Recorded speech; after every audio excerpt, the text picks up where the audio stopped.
Okay, everyone, thank you for joining us. We're going to get right on into it. Lois, thank you for joining us. Dyslexia almost hit me there. We're just cleaning off one of our scrapers. We have others. This is one of our more prominent ones that we use. But this is what we have from yesterday. This is what we call Stormbringer. We call it Stormbringer because when you hit it just at the right light, it looks like a storm is flowing through the dice. I'm really proud with how that set turned out. I'm proud with how all of our sets have turned out. Honestly, Victoria, thank you for joining us. Like I was saying, I'm proud of how all of our sets have turned out. Hopefully soon with our pressure pot coming in, it should look even better than what they already do. Our miniature painting as well, we are going to be able to focus a little bit more on that. Right now, we're more on the dice side because there's a little bit more technicalities that I need to do on that. And that's what's growing the business right now is the dice. I would love for more commissions to be requested for my miniature painting. But right now, most of the requests are coming from the dice. Hoping Lord of the Unfinished Projects hops in so that I can ask him a question as well.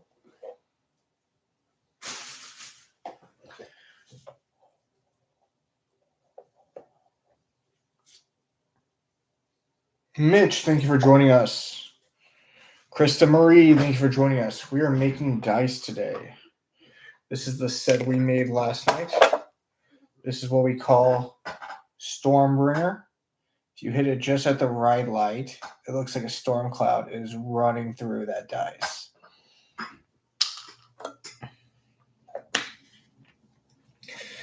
And then this is a Stormbringer honeypot, which I'm going to try to get it to show on camera. I'm not sure how well it's going to do. It's not doing that. You can kind of see it right there, how it's see-through partially in the right light. That was what we were going for with that. Thank you. That was just an alcohol ink mixed with some mica powder, honestly. Miniature Beginnings, thank you for joining us. And what we're going to do today is a Petri drop, or what's called a Petri pour. So if we do this right, I say if we do this right because we screwed up last time, essentially what it should look like is as if it was mold growing in a Petri dish. Now, doing it wrong was probably the wrong terminology. It was more so we were unskilled at the time for it. We've gotten better with our dice making to the point where we are getting more and more commissions for it, which is great. We will always take more commissions for our dice making.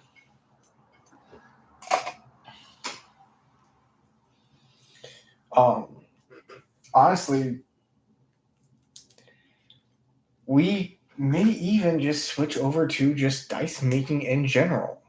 I know that sounds weird, but when you look at how our business has grown, we've actually gained more followers from us making dice. And here's another Stormbringer right there.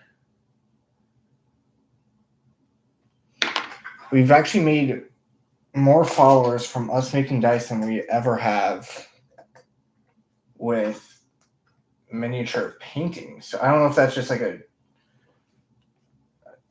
just that there's more interest in the dice making, or if it's that,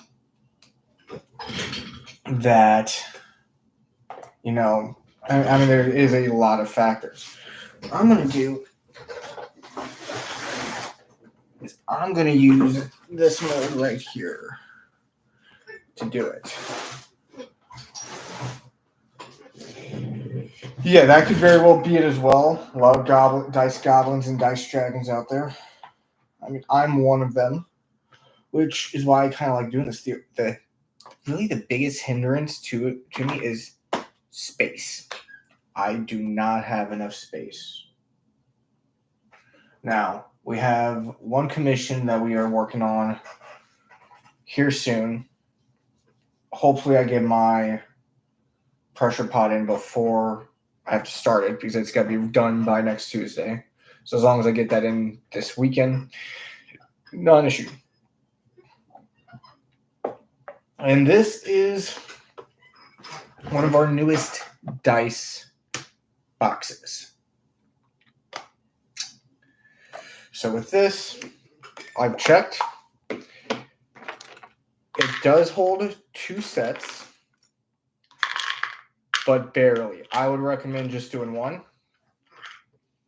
Same thing with the honey pot. It does hold 2, but I recommend 1. But here's why I wanted to show this off. As you can see, those dice have plenty of room.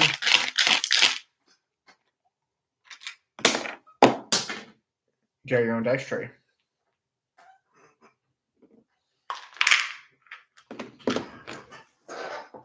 And that's another thing we're going to be working on here soon. Once we get the molds for them, are dice trays. Dice trays we're looking into more obscure dice boxes. What do I mean by obscure, you might be asking? Well, I mean specifically, we are looking into... I'm going to grab one more colorant.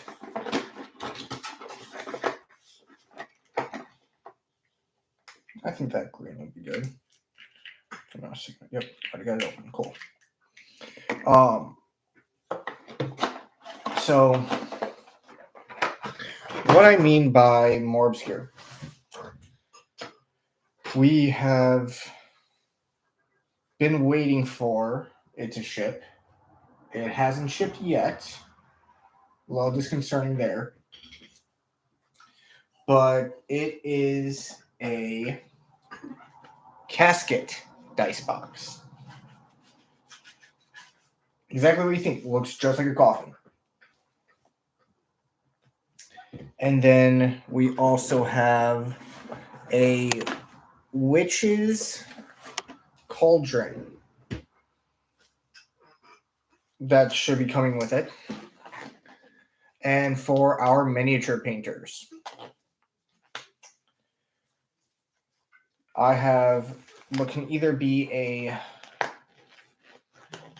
water cup or it can be a brush holder coming in, and it is a skull.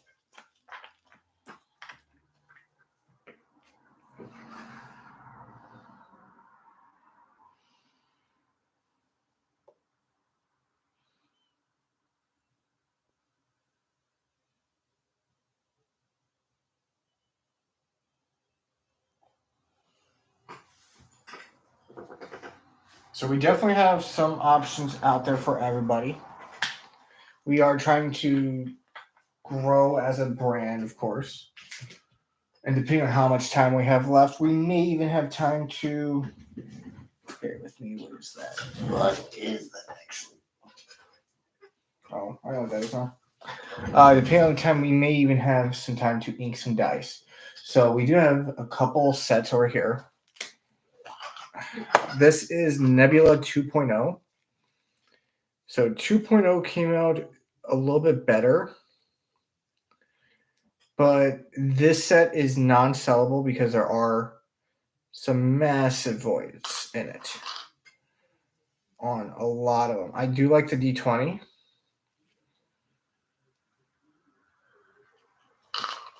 The D6, like I said, massive voids. But it looks beautiful. The D8, yeah.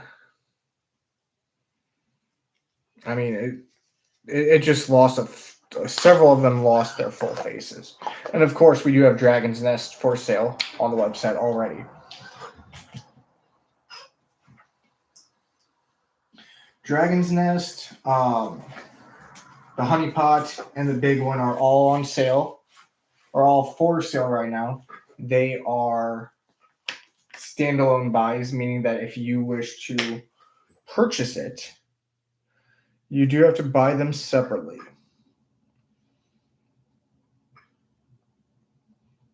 And the reason for that is purely due to how much resin is used up for those three. With Dragon's Nest and the big one, which for those that don't know, bear with me for a second.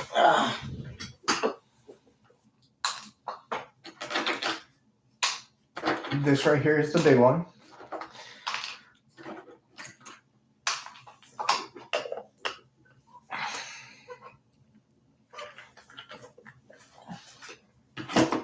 But for the big one and Dragon's Nest, it eats up, and this is not an exaggeration, a legitimate quarter of what I use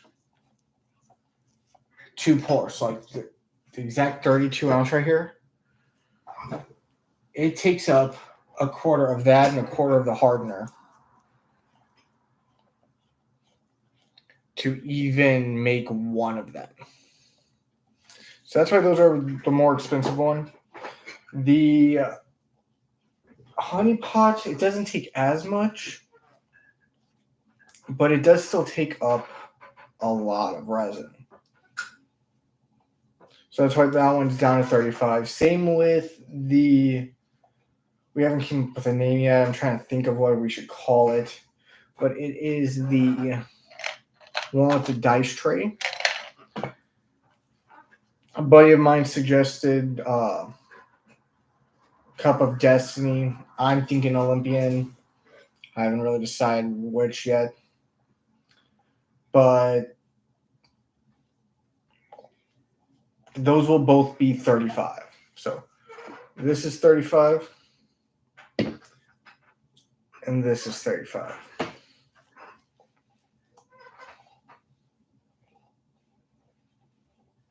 Now, right now, our ones like this, you can get with dice.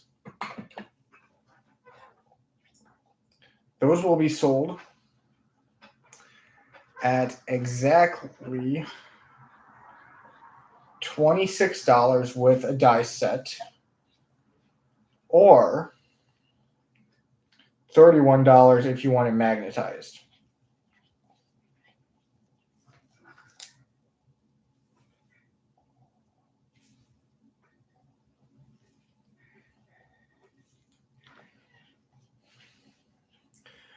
But yeah, I mean, that's pretty much what we have planned for the future.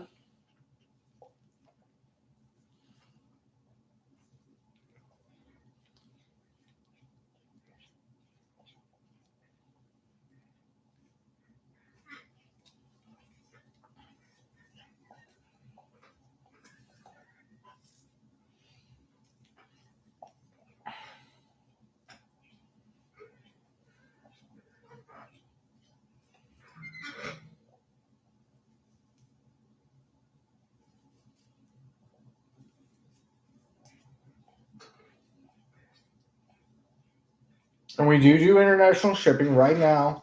If you go on our website,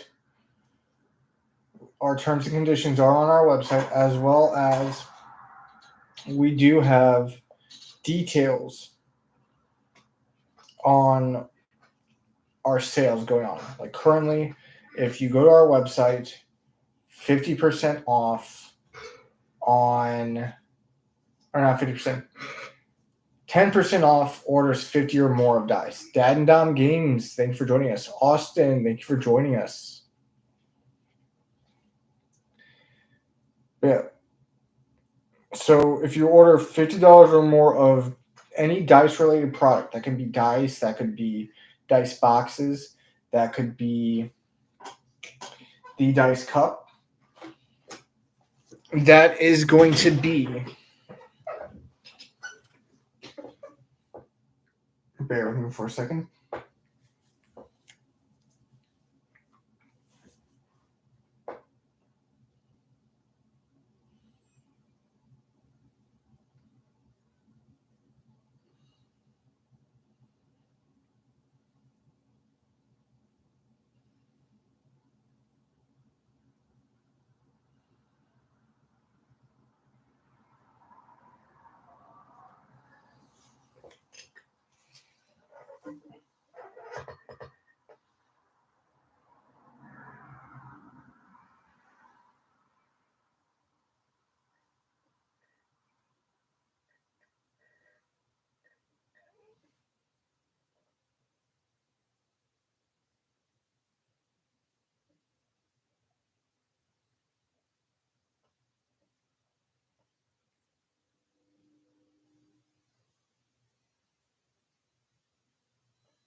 I'm still here. I'm just focusing on this pour.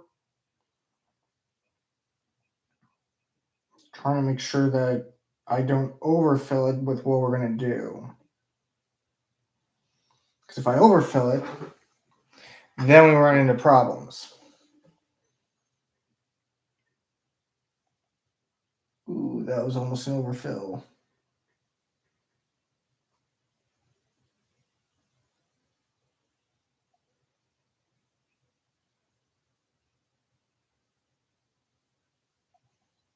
That one was an overfill, but I can make that work.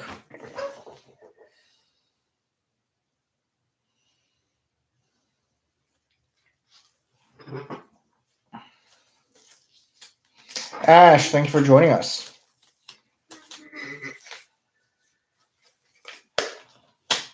Let me swap out these gloves real quick.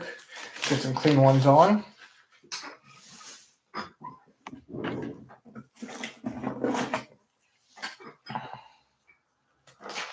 And we will get into what we're going to do. So essentially, to do a Petri dish. Now first I'm going to let this sit for about 5-ish minutes. Oh, come on. It's the right size gloves. My hands are just sweaty from the last pair.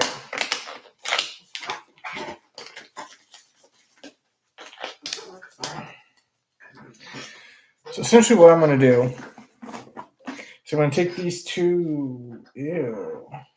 That was getting thrown away. I don't know what happened there. I just pulled it out. It looked like somebody wiped their butt with it.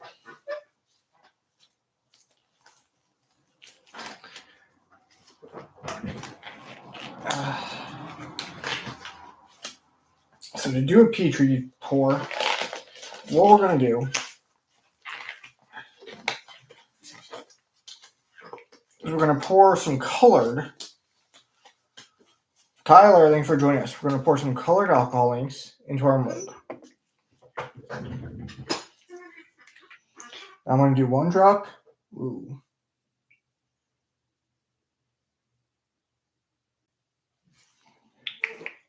For each colorant.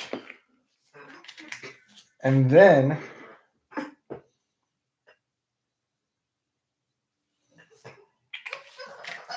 I'm going to do, oh, of course I grabbed the one that isn't.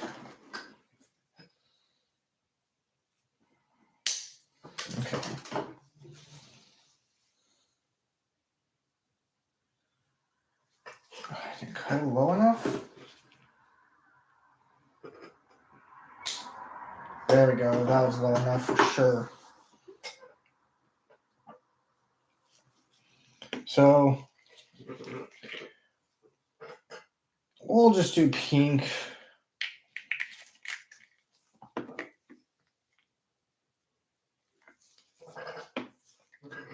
We're going to do one drop. I'm going to do this about 5 times.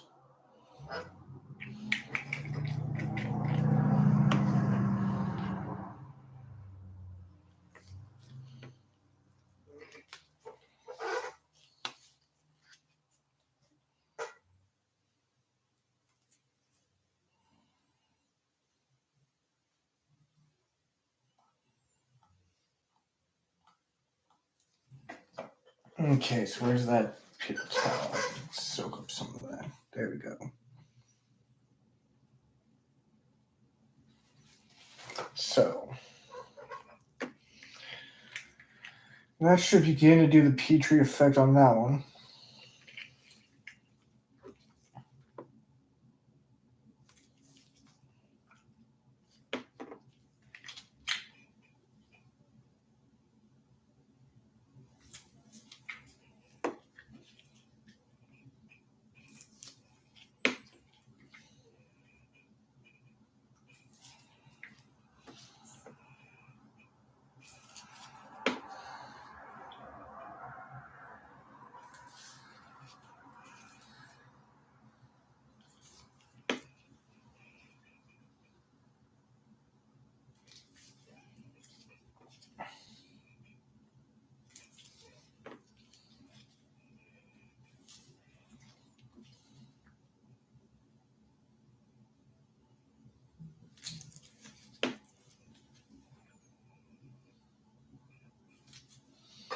Okay, now if this doesn't work, we're going to start using a different white.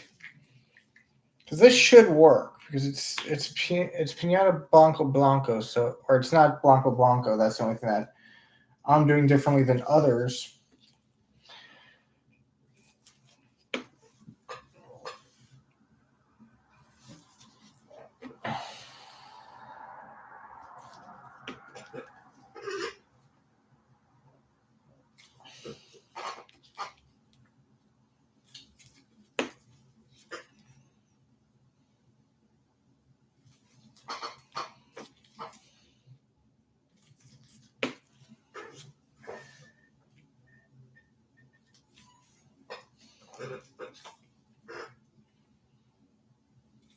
Ooh, wrong one.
Maria Artesland, my apologies if I butchered that. Very hard name to pronounce. Thank you for joining us. We are making Petri dish dice.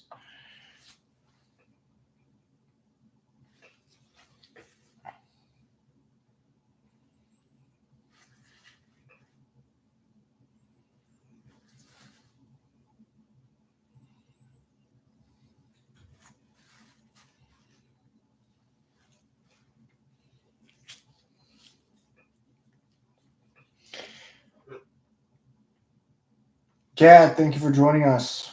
We are attempting a Petri dish pour.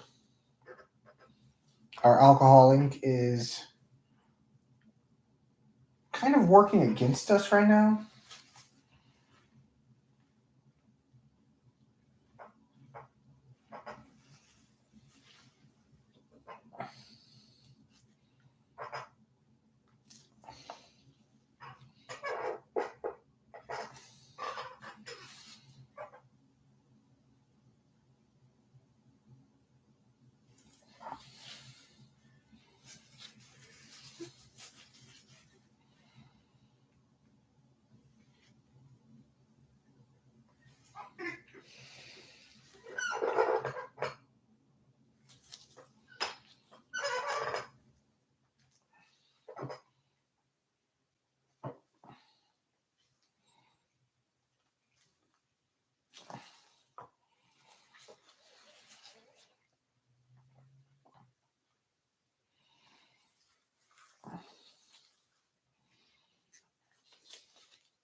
I see why it's going against us, because that is actually a broken seal. Cool.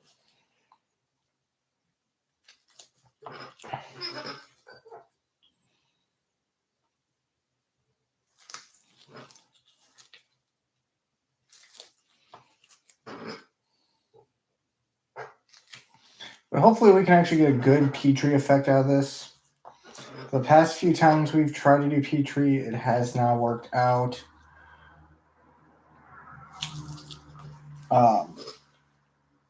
We've typically ended up with dice that have not had any effect, really,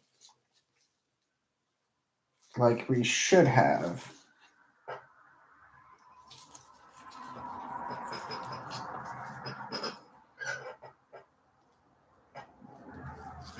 So hopefully we can finally get a nice, solid Petri. That is our goal.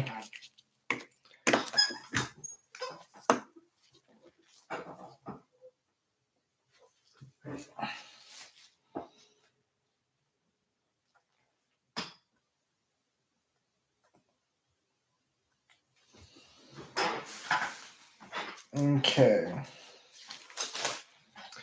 Big Nerd, thank you for joining us. Thank you for the likes. I appreciate it.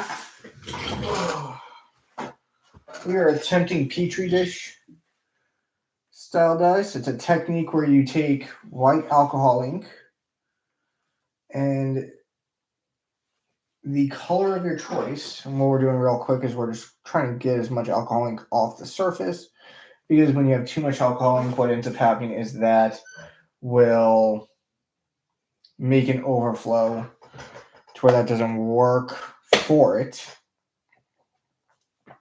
And then I'm going to take the key I have here.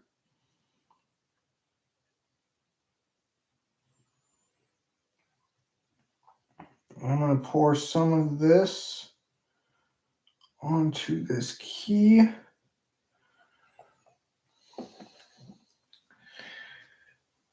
That I'm going to scoot this back so that we don't have any major spillage. Make sure the number of faces are good and tight. And then squish that down in.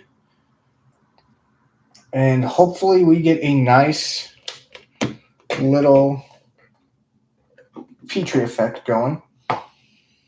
I'm going to try one more time with a different mold, but I'm going to use a different color because that pink, I don't know if it was the pink, how I cut it or whatnot, it just was not working.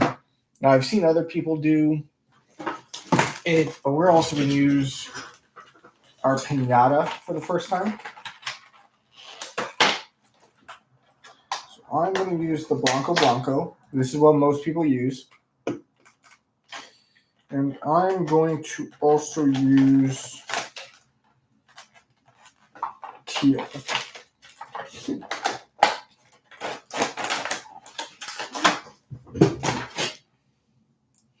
Make sure I don't gotta do no clipping. Nope. So we got a couple of new dice boxes. I don't think you've seen, Big Nerd. First we haven't named this one yet, but it is a shaker, a dice box, and most importantly, a dice tray. We then also have the honey pot. Now this colorant is what we call Stormbringer. Now the reason we call it Stormbringer is because it's very reminiscent of a storm. Ooh. Bear with me for a sec. I gotta focus on this because you don't want to go in too overflow. You don't want it too less either, and I'm kind of screwing that up. There we go. That one's good. Should be good.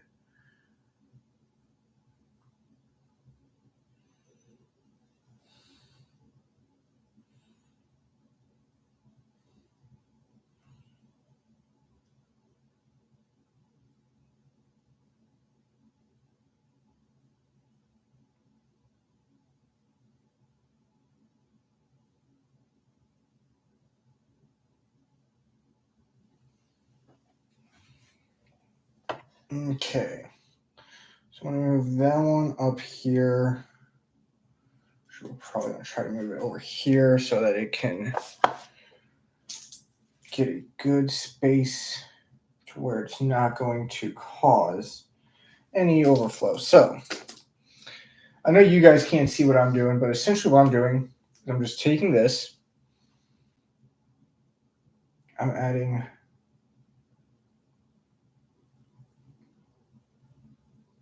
one dot in each of my molds. I'm taking the white Blanco Blanco from Pinata, and I'm dropping it in there.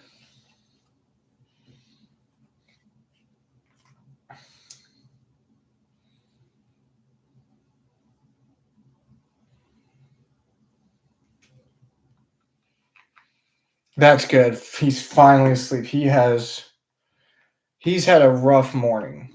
Big Nerd, thank you for the tiny dinies. I appreciate it.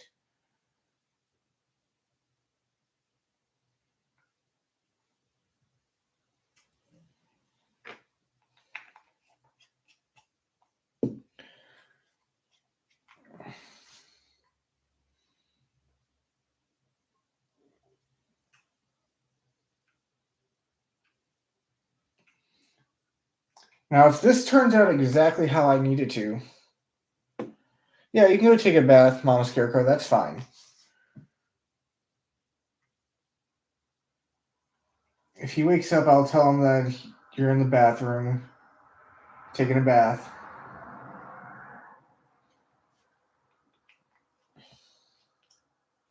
And I'm going to do probably one or two more of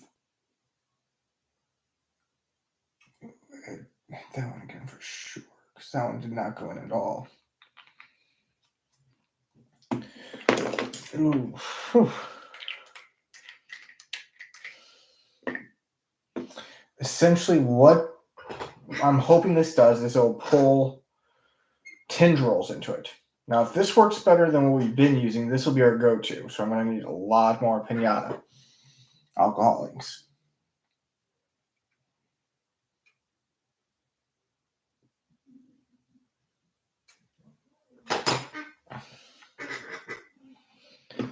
But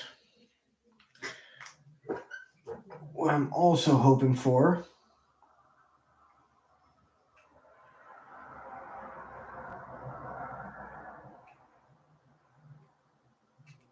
is that we can actually get a good pull out of these. So one of them is my good mold. The other one is, I'm not going to say a bad mold, but I'm not going to say that it's class act either, because it's not. I mean, there's a lot of issues with it.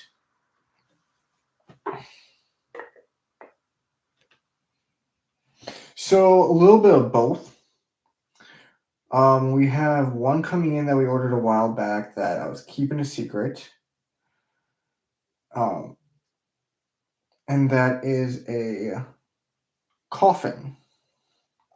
And I didn't see coughing like the Pokemon. No, this is a coffin, like a casket. And then we also have in the works a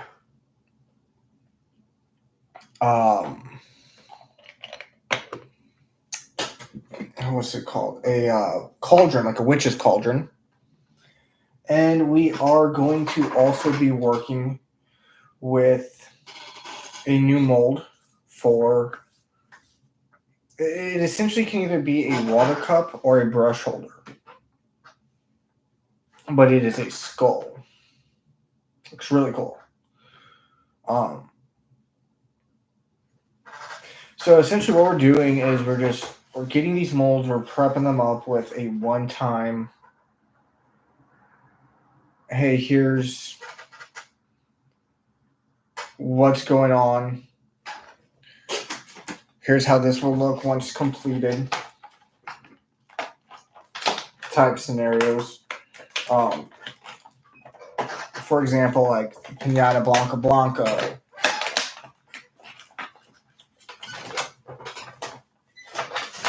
So I have, those are harder to find, believe it or not.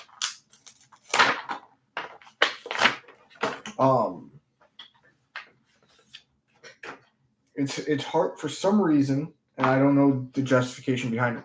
It is harder to find just coffin style brush will do really well for me. Yeah, so I mean, Miniac though, he's in the same boat as kind of like Dice One. He's got contacts all over the place. So with Miniac and the coffin style brush holder, his was more like, let me grab it here. If I remember correctly, it was like, say this was it, but you open it up and it's the coffin, but you open it up and there's the brushes. I have not confirmed. Now remember, I have not confirmed if our dice holder that we're making will fit. No, you're fine. I had a feeling I knew what you were talking about. I don't know if the dice holder will actually fit that size-wise. I don't know if it'll fit the paintbrushes. I'll have to double check the size. That's what I'm saying. Not saying it isn't out of the question. It's just, it's definitely, when you're looking at it, you can tell, okay, that's more designed for like dice or something to lay in that's fairly small.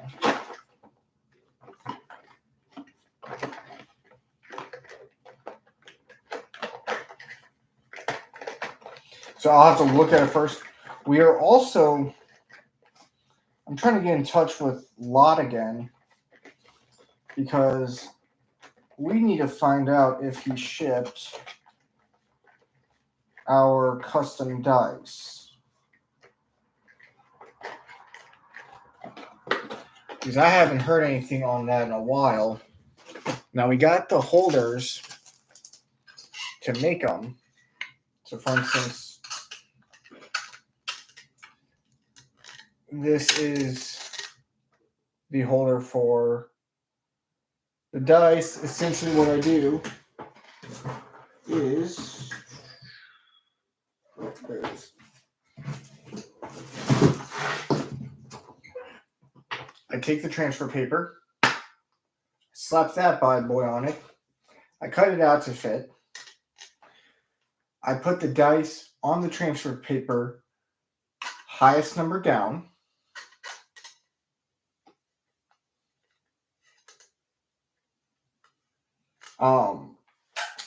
And then what I'm going to do is pour silicone in. When I pour that in, it's going to make the dice mold. Now, kind of hesitant on if they actually sent me the right one, because that's supposed to be the jumbo, which should hold 9 pieces.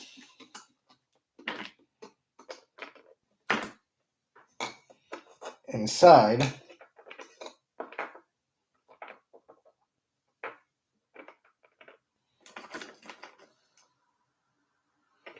And granted, I could take it to almost the actual edge of that.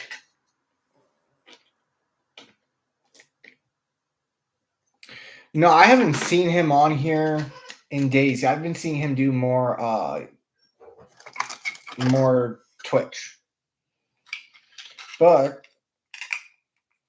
another good thing is we also got individual ones. So like we can put that in there and it'll do that after we get all the silicone in. So we got ways to make our own molds now, which is great.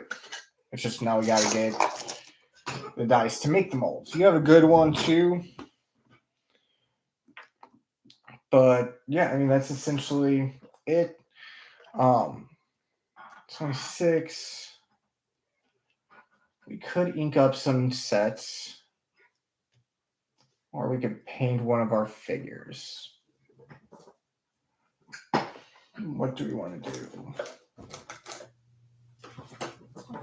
Okay, that is there. Okay.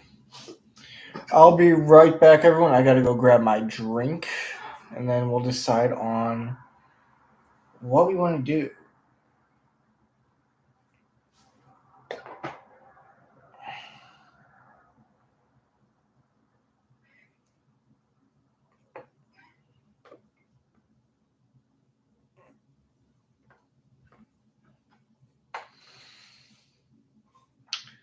So I can paint up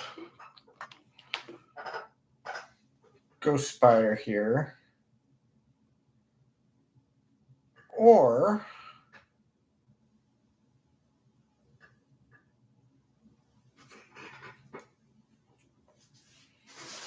we have dice we can ink up.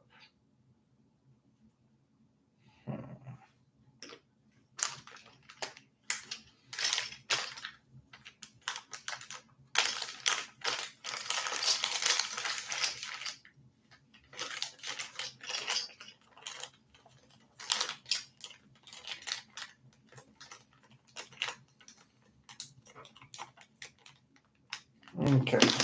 Because, I mean, these have to be inked. These are our Stormbringer sets.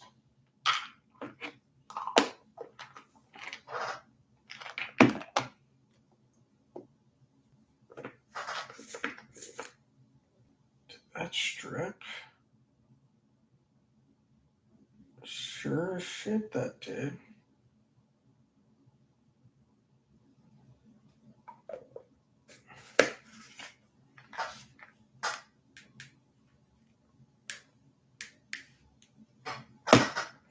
I mean, this isn't getting tighter than This was properly cured too, though. That's the weird thing. Dungeons and Deadlifts, thanks for joining us. We're debating on what we want to do. We just attempted another set of Petri dice. 2 of them, actually. One of them using Let's Resin Alcoholics and another using Pinata.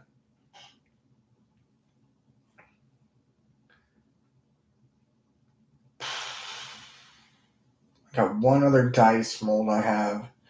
So we do have an opportunity to make one more dice set. Or we can ink up some dice that we have. This is the one we did last night. This is Stormbringer.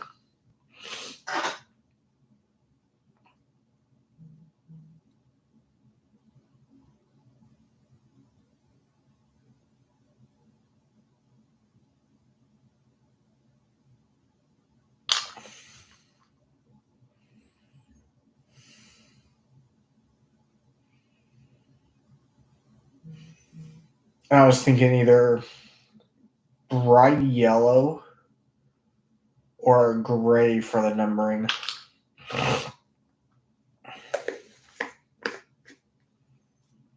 And then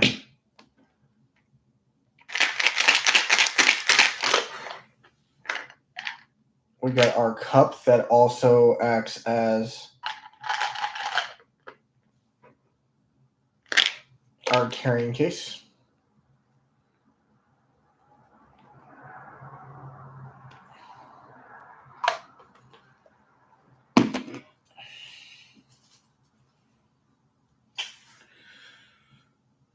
Haven't decided on a name on that one yet.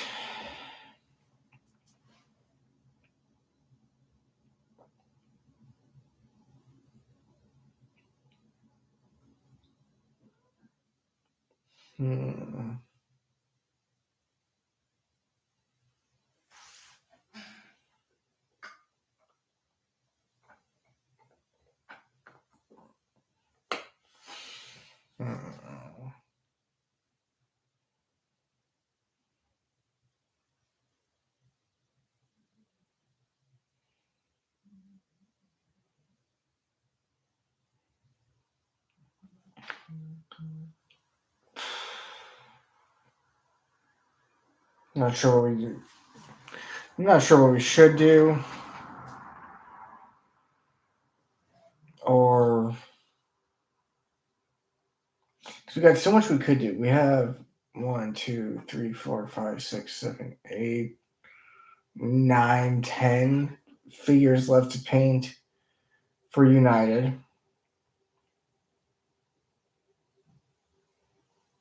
We have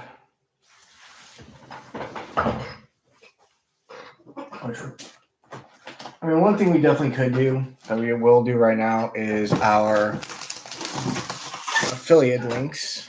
So we do have to open up our advent calendar. Now this will be day 13. We are 1 day in advance.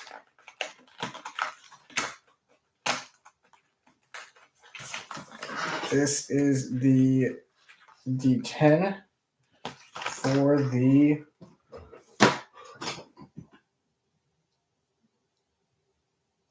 heart.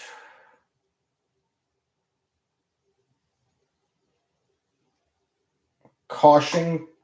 I think that's supposed to say caution, but that's spelled wrong. Chaotic cutie. That's what it says.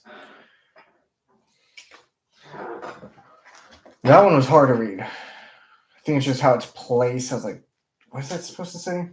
Of course, it goes in the dice bag here. This dice bag has almost 2 full sets of dice in it.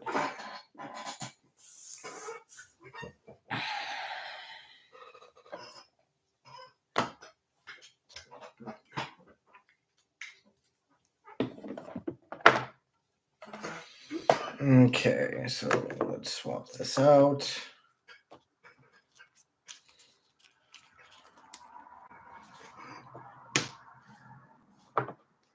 Okay, let's grab this.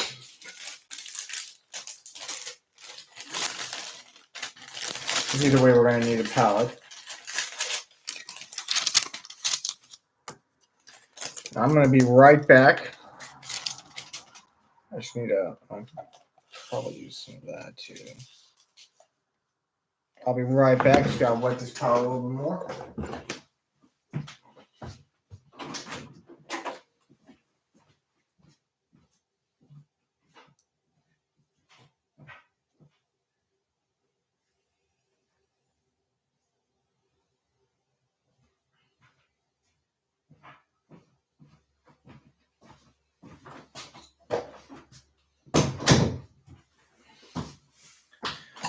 Okay. Beard and Brush, thank you for joining us. Sorry about that. I had to go get some more water into my wet palette because it was not doing what it needed to do.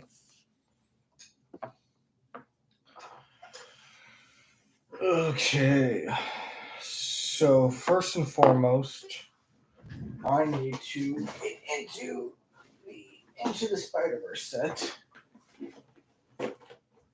After I put this here for now.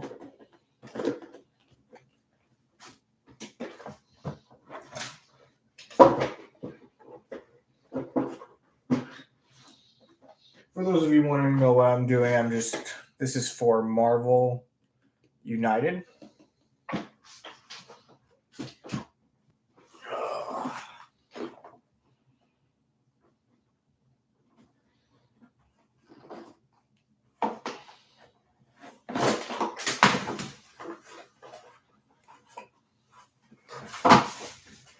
Okay.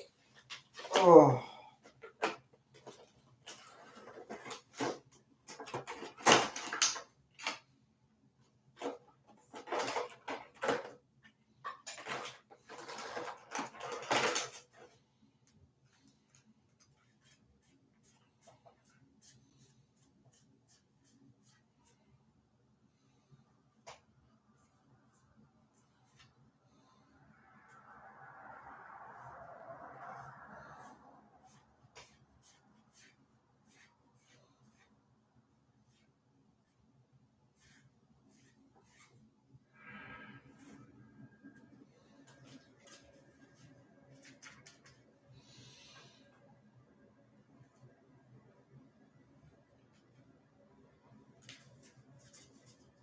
Okay.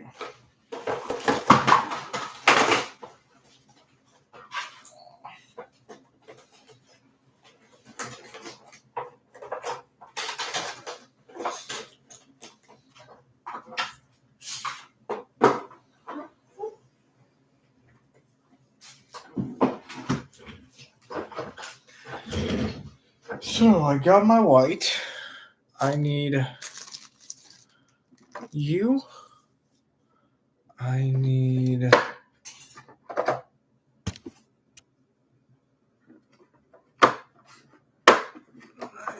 you. I'll have to check in there or even in there. Oh wait, no, it's right there.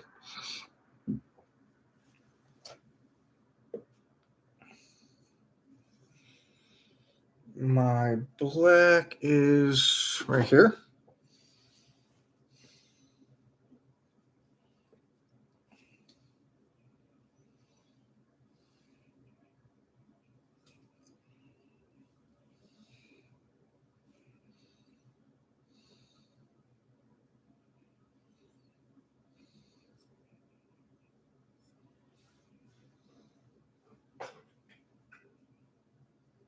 Okay, so that white goes across there and across there. Okay.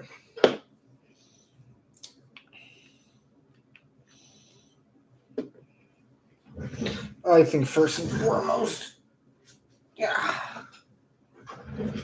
we need to do the white portion. Battle Paladin, thanks for joining us. We're about to paint up Gwen Stacy from Marvel United.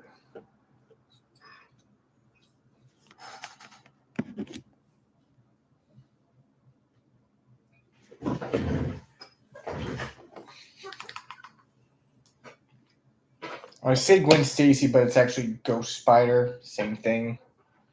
Spider Gwen, Gwen Stacy, Ghost Spider. They all become the same thing.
Okay, let's put this right here for now.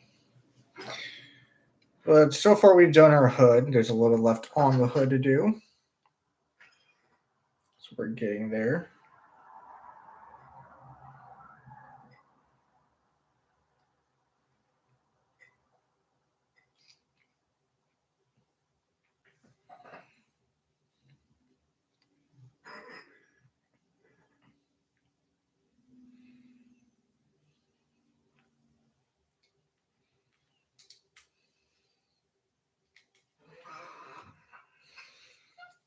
Adam Docs Paints, thanks for joining us.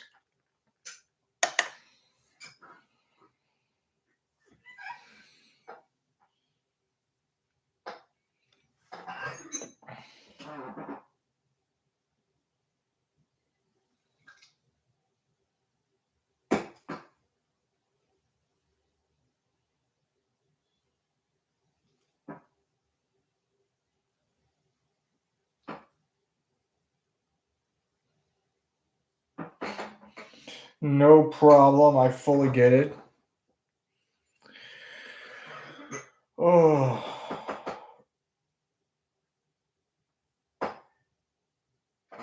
We're just painting up.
LSD Creations, thank you for joining us.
Chaos Roleplay, thank you for joining us.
Oh boy, Mike, thank you for joining us.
Ford, thank you for joining us.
Laughing Jester, thank you for joining us.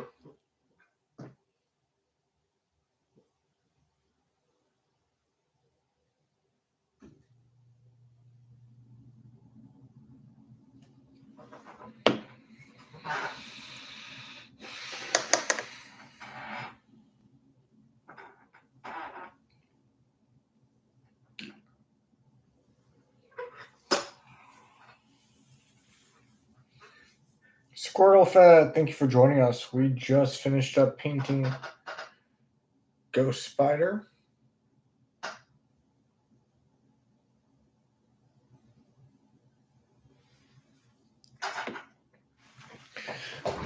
Oh.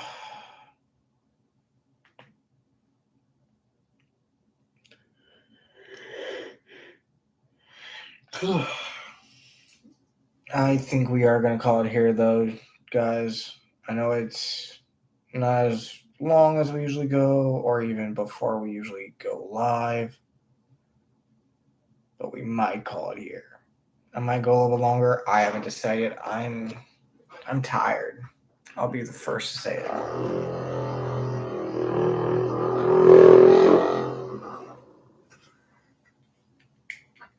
But we do have a lot that we have to clean up.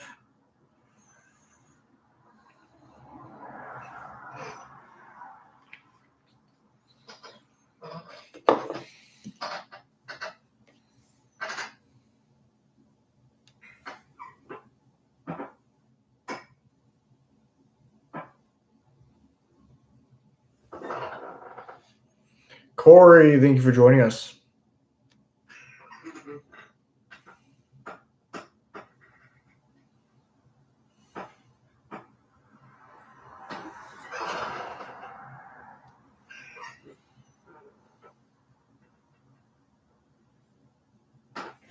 Dungeons and Deadlifts, welcome back. Hope you're having a great day.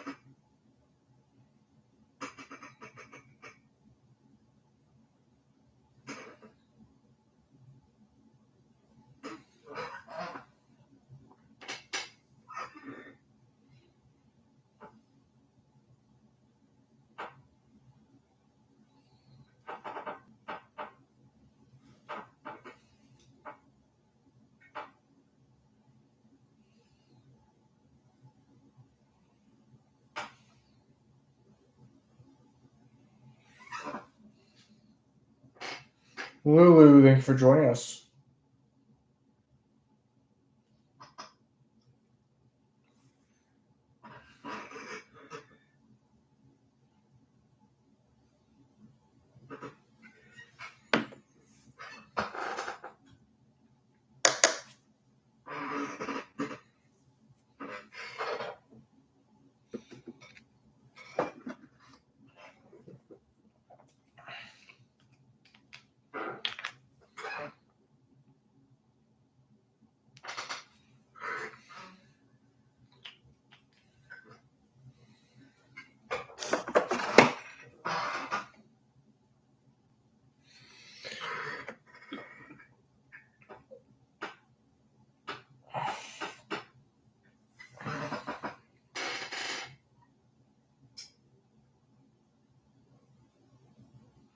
We have 2 sets of Petri dice currently being made. Oh, that can't be good. Let's see. Okay.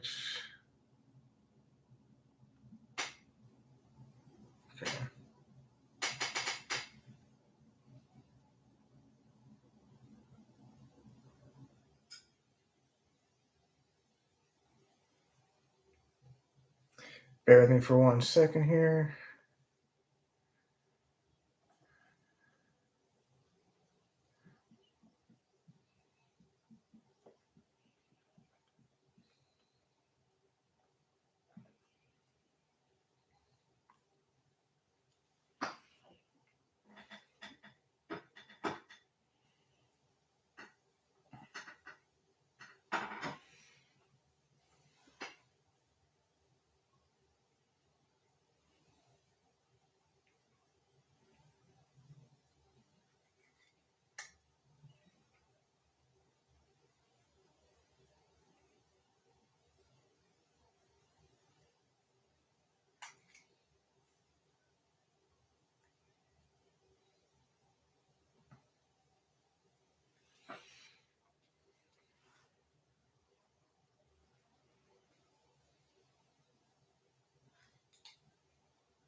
Infernal Crafts, thank you for joining us. We just finished up Gwen Stacy.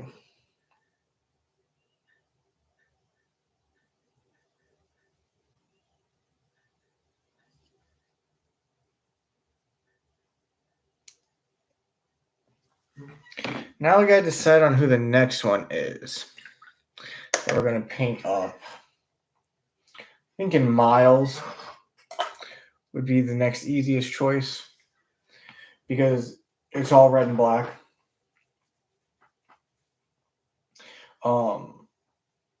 This is one of our newest dice boxes.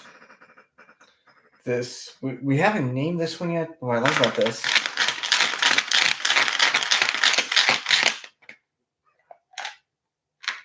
is it's your own dice tray as well.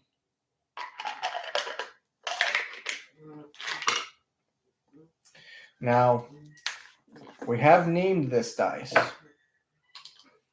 And this is Stormbringer.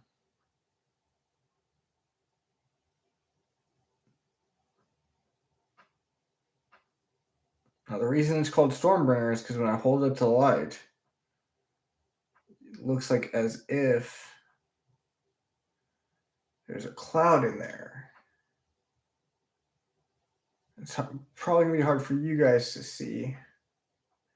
Try to change the face over. There we go. About right there. Like right in the center there. That is going to be called Stormbringer. We do have two more sets in the works right now. They're both Petri dice. So what Petri is, in simplest terms, is it's supposed to give the effects of being in a Petri dish.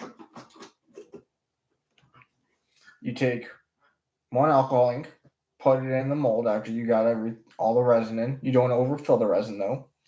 You take another alcohol ink, specifically white, drop a drop in. So you go colorant, white, colorant, white, colorant, white. You keep repeating that. About 5, 6, maybe, depending on how thick of dice they are, maybe 7 times.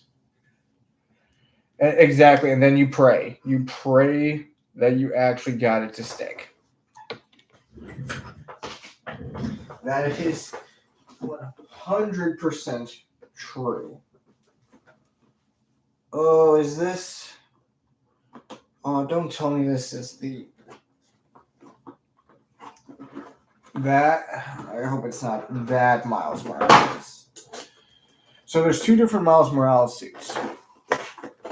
One of them has a pretty simplistic design. The other, however, will make a Spider-Man fan. Okay, it's the original. Cool.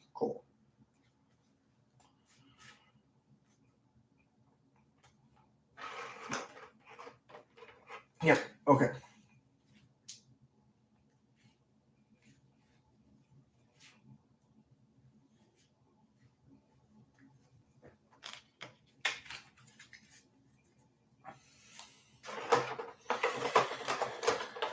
Oh.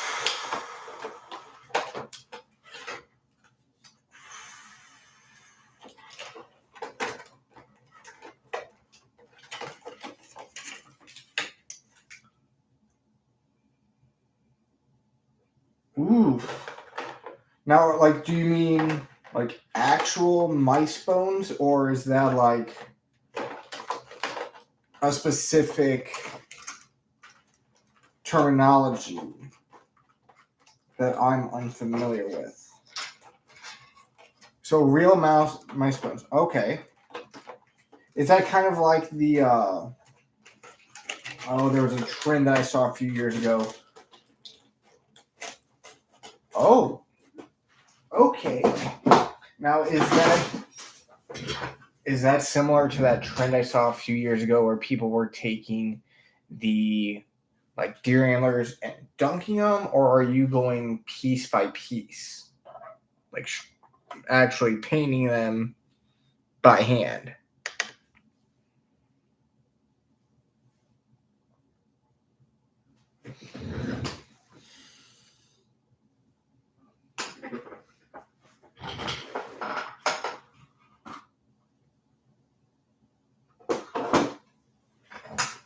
White first. Okay. Then normal. Okay. I smell what you're putting down.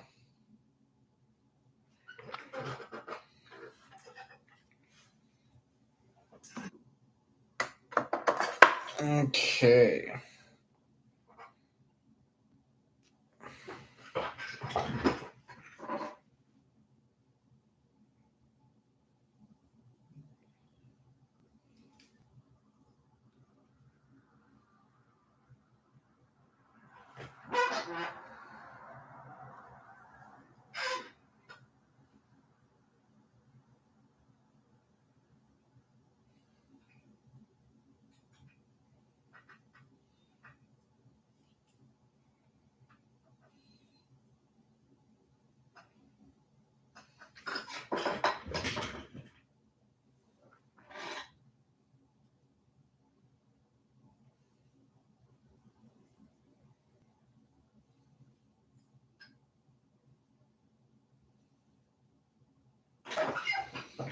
Then try and start shoving them in dice. Okay.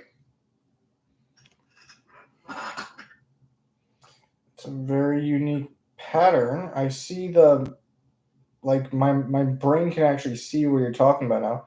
Very unique. I've never seen anyone else do it.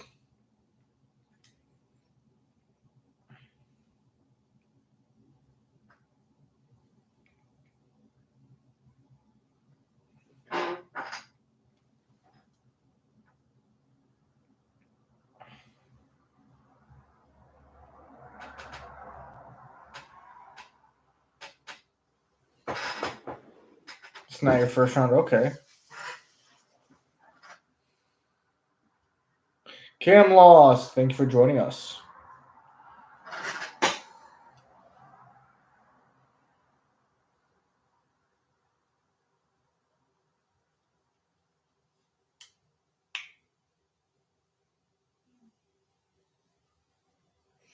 No, I'm not that good. With miniature painting, yes, like the figures I'm painting right now are so simplistic. So that's one thing I was thinking of doing. And in a way we are, because with our custom dice, we are getting blanks. And I did plan on doing the easiest way I can call it is like a murder mystery dice set. So I am painting up Miles Morales. We just finished painting up Ghost Spider.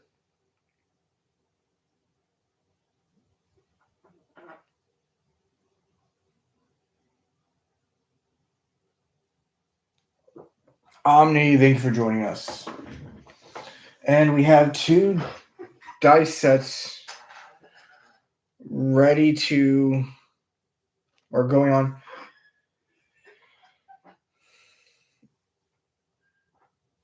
So with the blanks, one idea I have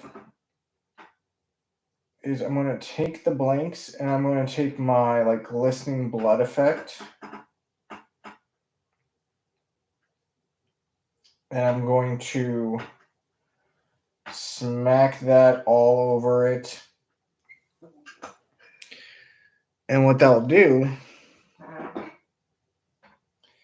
is it will give a very nice, or should at least, give a very nice, somewhat subtle, like sprayed blood effect. I'm going to put it on the white blanks. And then I'm going to put those inside, obviously, clear resin. Stained glass is another technique that can be done.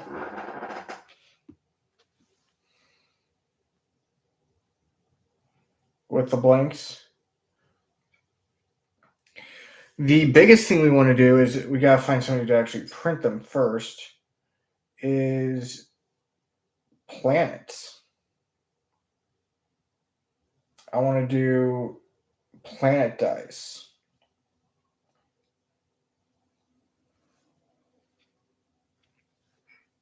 I think Sophie and Toffee sell planet molds, which I could use, but I want the actual pieces, not the mold.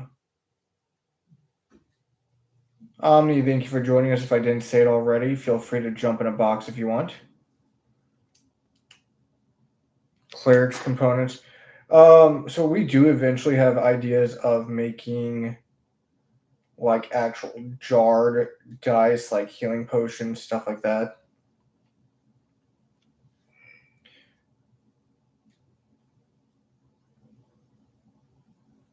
Oh, Clerics Components is the company?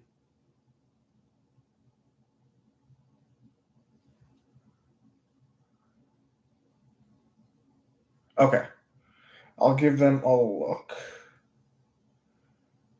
But yeah, essentially what I'm going to do is I'm going to mold them, put them in dice, and make them look as if they were in a nebula.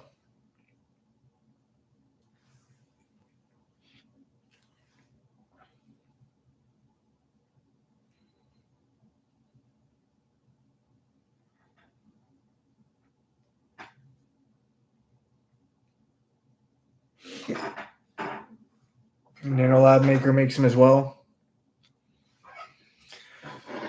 I'll have to remember all this for whenever I start to look into furthering them. Right now, I've been specifically using one of my friends who 3D prints dice. So I have to wait to see how. First, we have to get our set from him. That's the big thing right now.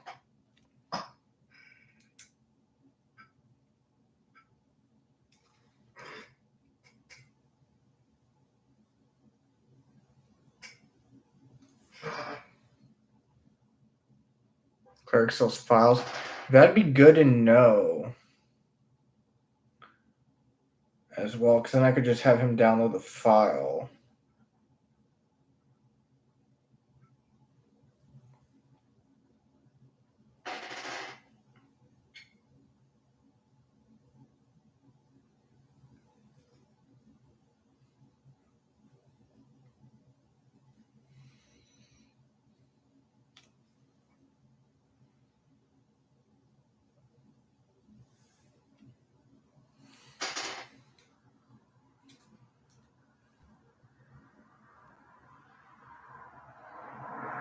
Brody, thank you for joining us.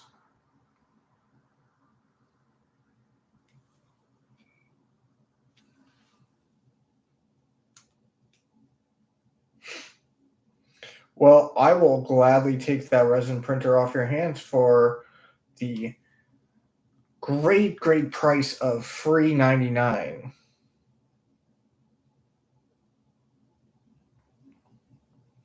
I've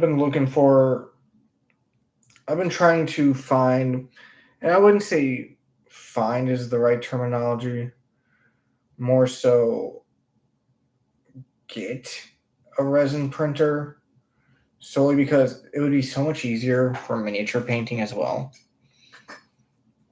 Because not only will I have, them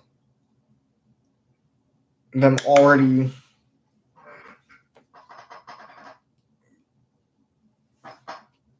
printed, but I don't gotta worry about all the different stuff. A platypus?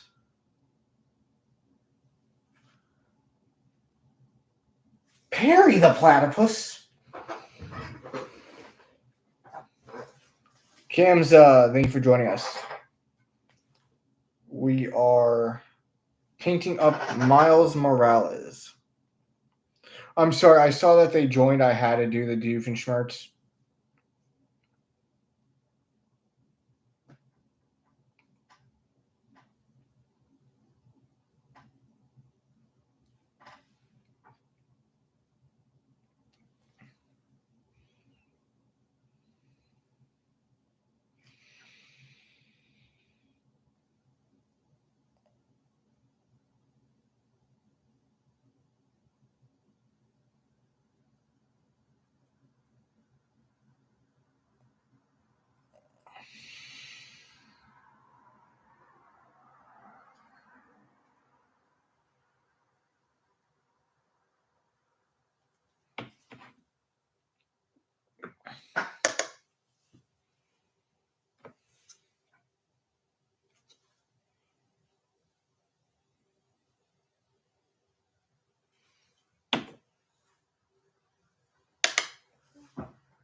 Oh.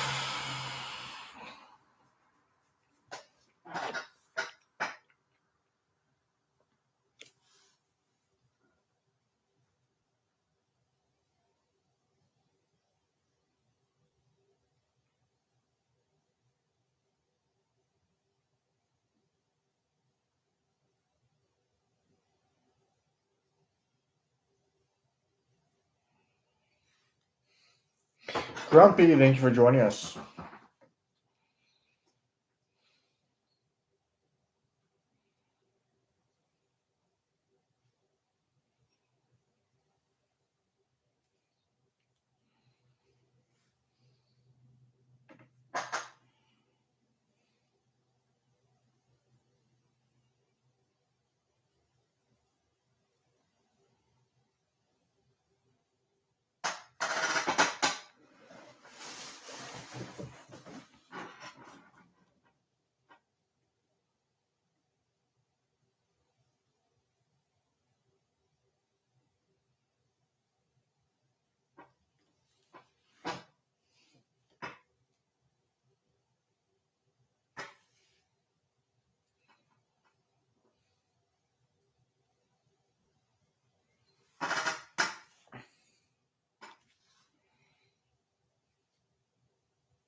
Nix, thanks for joining us.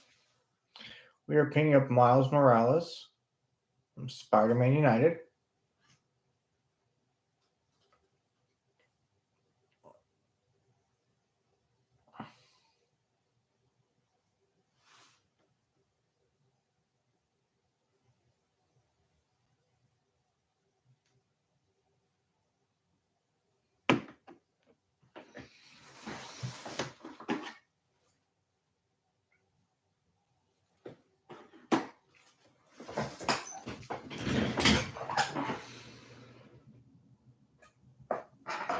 Okay.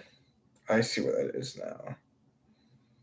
It's just not very prominent on the actual model.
Even with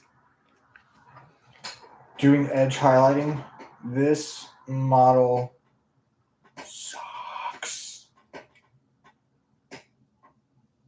And it's not even the model's fault. It's more so the thickness. And like the curvature of each web.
I think we're going to finish this webbing and then we're going to call it a night, possibly, because this webbing sucks.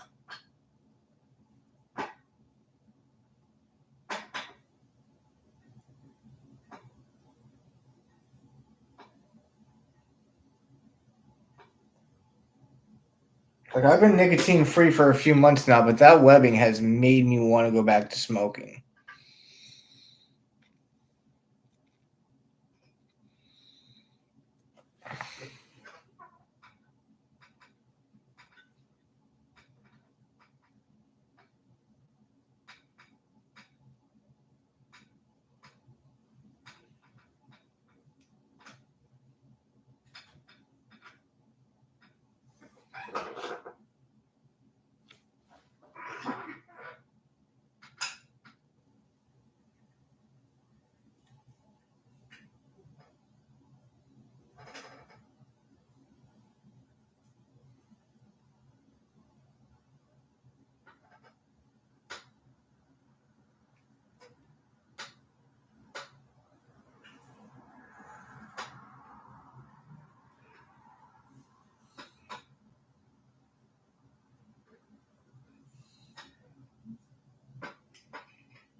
And there we have it. All I gotta do is do some cleanup work with the black, a little bit of the red, and he is done.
Corey, the hybrid, thank you for joining us.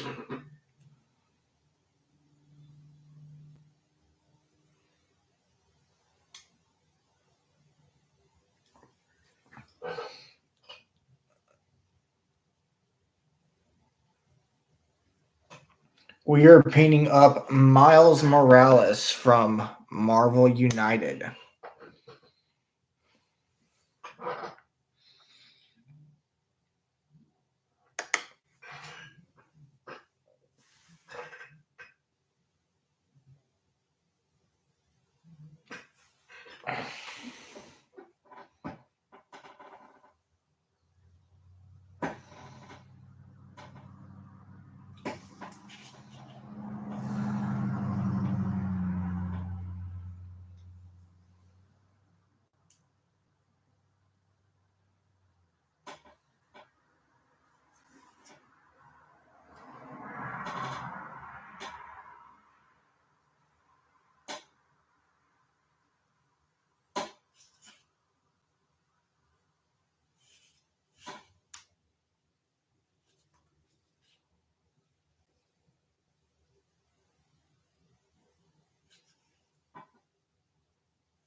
Okay.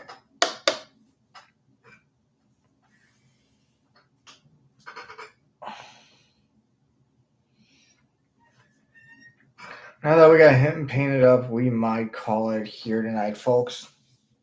So I gotta figure out what he's even standing on. It looks like a sign of some sort.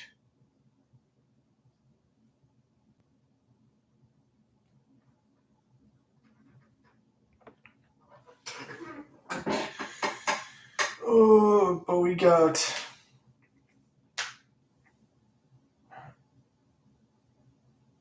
Oh, so we might call it a night. I didn't say we're going tonight. We might just call it a night on him, but we do got other stuff we can do.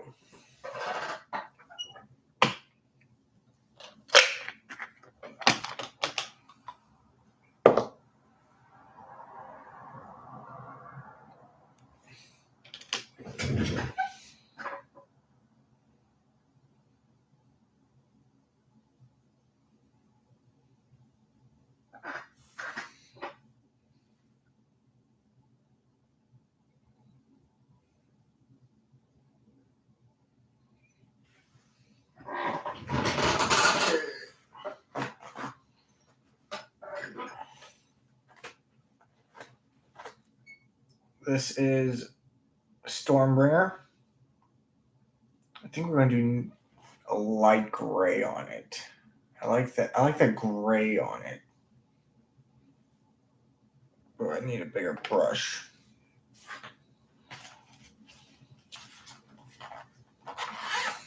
Cam, if you want to hop in to the box, just let me know.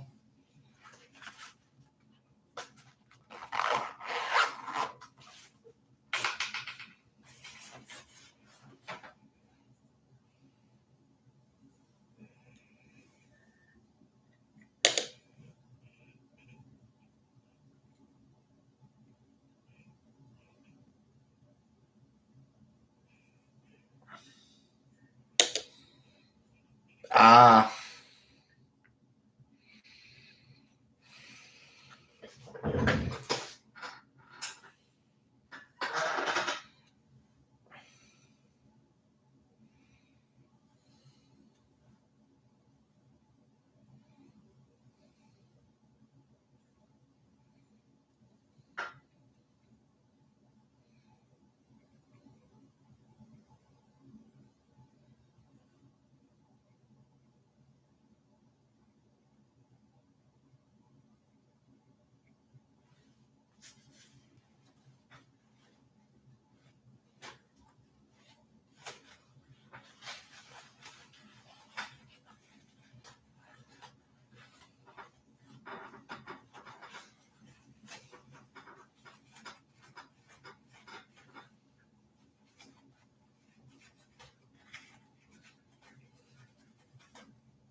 I don't know. You guys tell me. What do you think?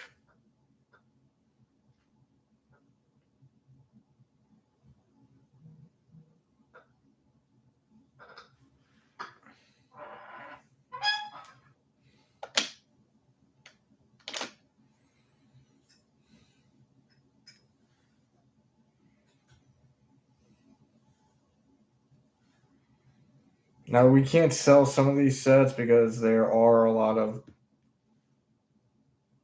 issues with them. However, hopefully our pressure pod will be in here tomorrow. I do know that the actual pod itself is coming. I don't know about the air compressor.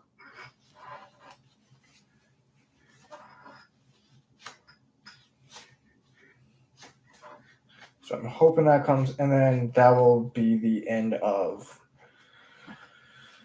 the actual like face issues that we're running into with bubbles. Oh.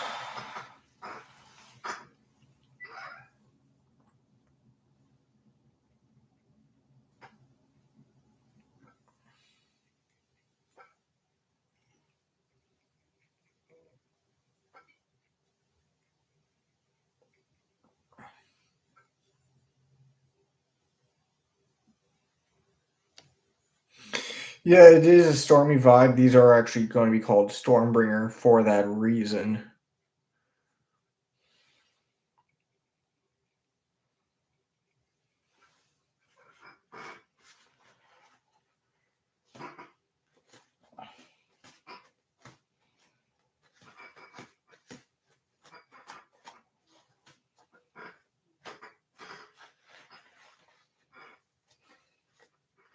Yeah, but these are more like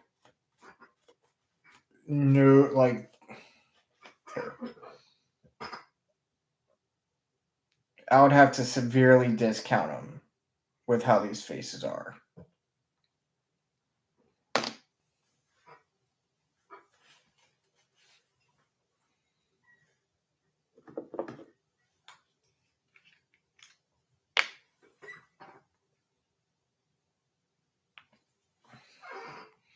I need a different brush. This one is shot.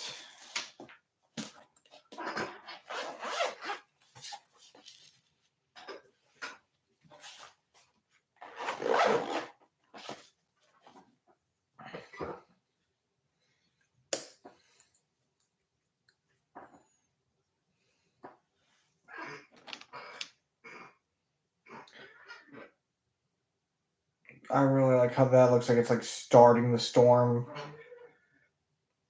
And as you go through it, it gets deeper and deeper.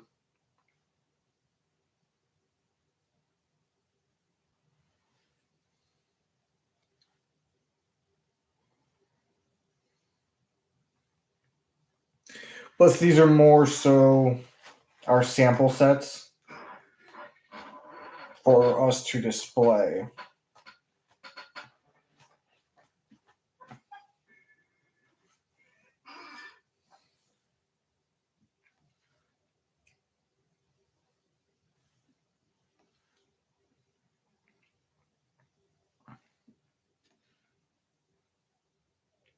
I do have 3 sets, really 4, ready to get shipped out that are there's 2 strawberry watermelons or strawberry lemonades, and then there is 1 Zeus. That's all linked up, ready to go out.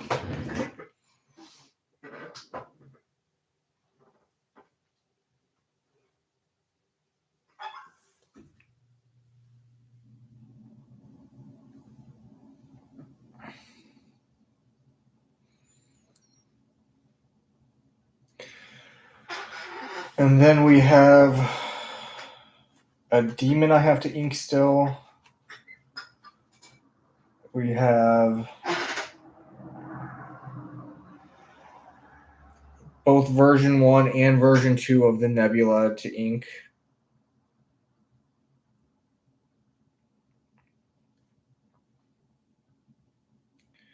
And then we have, honestly, another Stormbringer that I got to ink up.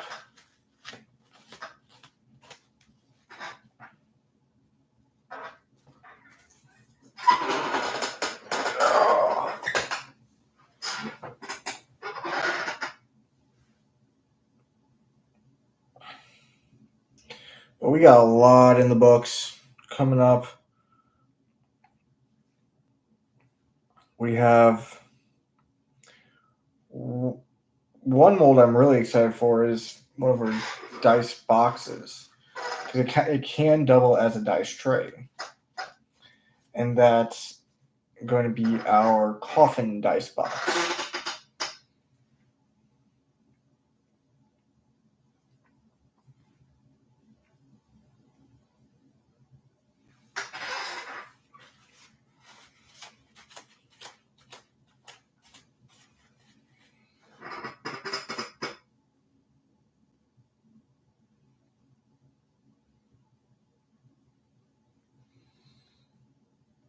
What I really like is like that kind of almost is like a petri dish. Almost.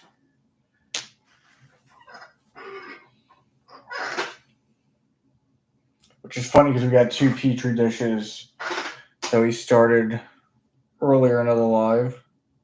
So we've been going for 2 hours now.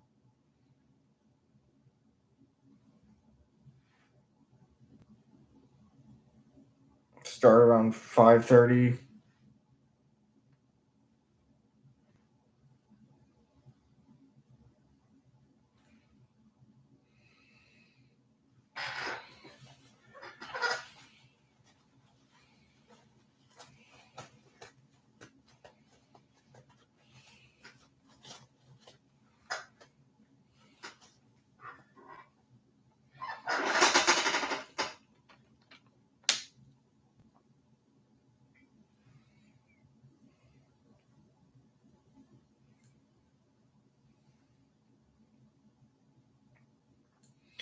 I'm just ready for the pressure pot. This way we get more perfected dice.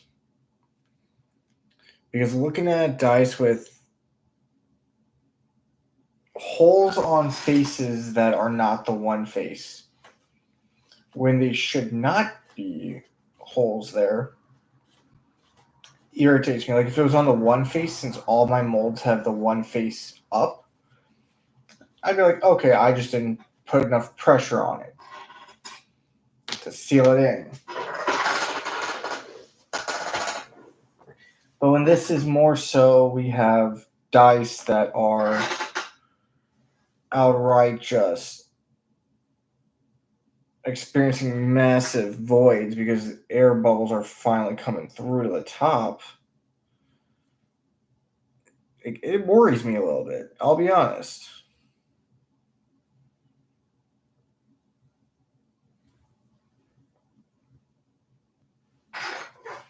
And like I'll show off this 3 face. This 3 face on this D8. It's horrible.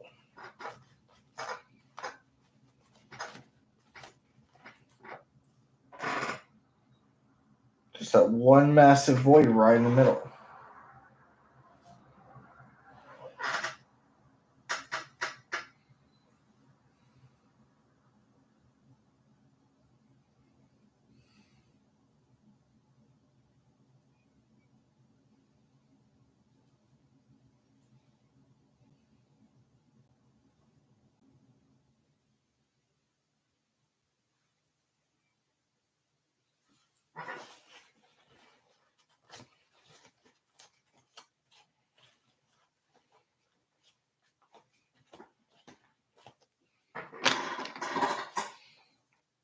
Like right now, like all my sample dice with the old molds. I don't know how well you can see that.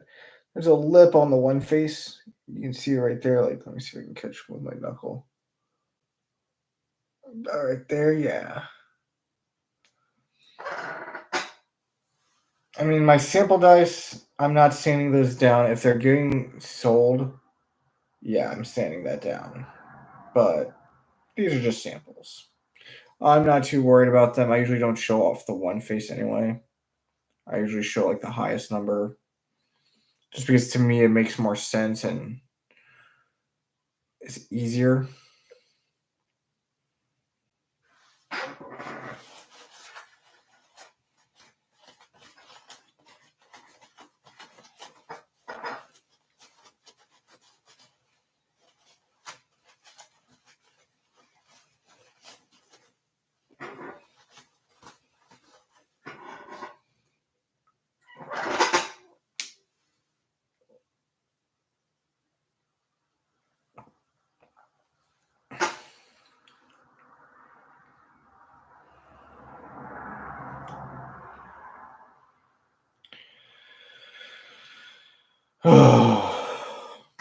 Today's just been one of those long days.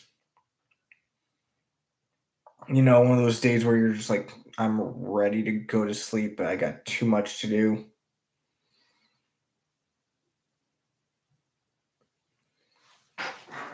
Like, I still need a shower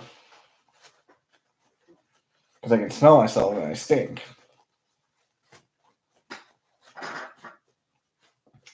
I technically should eat some dinner, but with the storms that came through, I mean, I was home alone. I was home, working from home is what I was trying to say. I don't know why I said home alone. But I was essentially just snacking all day. Because like when I go to work, I don't take a lunch. Just because that's what I've always done since I was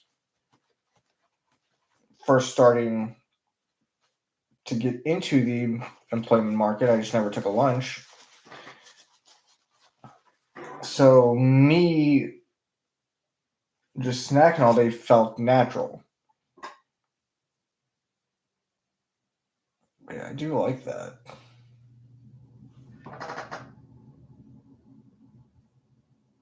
I'm trying to shine some more. Let me see if it'll show through like this.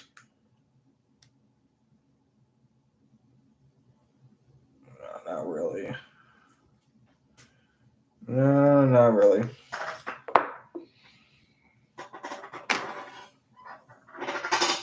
But yeah, I mean,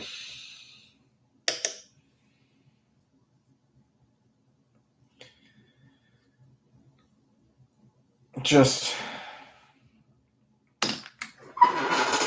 I should probably eat dinner because like I said, all I've been doing is snacking. So by the time the missus got home, I didn't feel hungry.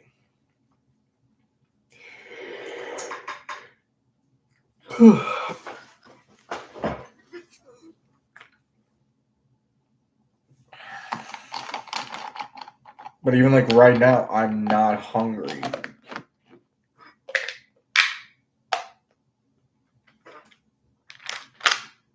That's one set completely inked up, ready for storage.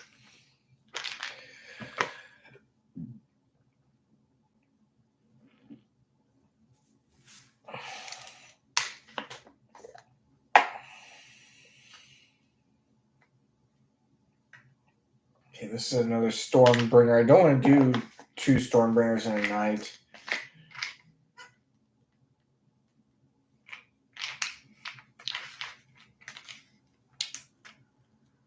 There we go, finally. So,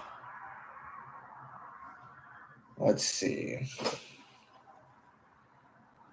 I have Nebula. I don't know what I want to ink this as. This is Nebula version 1.0.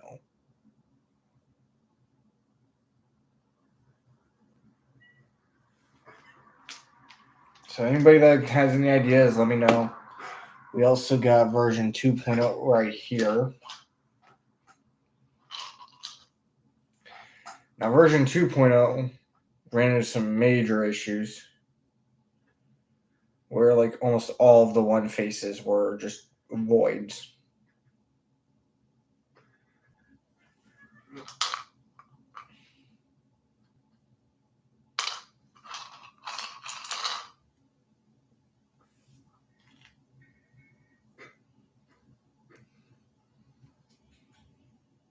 But yeah, Infernal, another thing I'm going to do with the blanks once I get a Dremel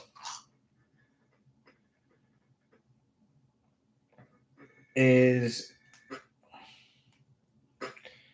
I planned on doing geode dice. I know everyone's doing geode dice right now. It's the hot new thing. But I mean, I plan on doing that regardless. Okay, so I take that back. Only like 2 of them had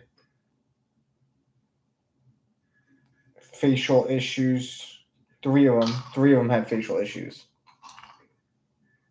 You love them, but you hate doing them. I get that. I hear a lot of good and bad stuff about doing them. Specifically, just using the Dremel.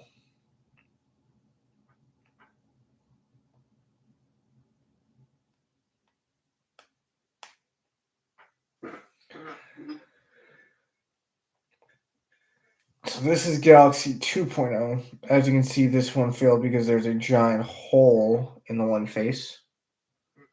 But this was 2.0. So this is the one where we added onyx glitter. Yeah, that's what I plan on doing.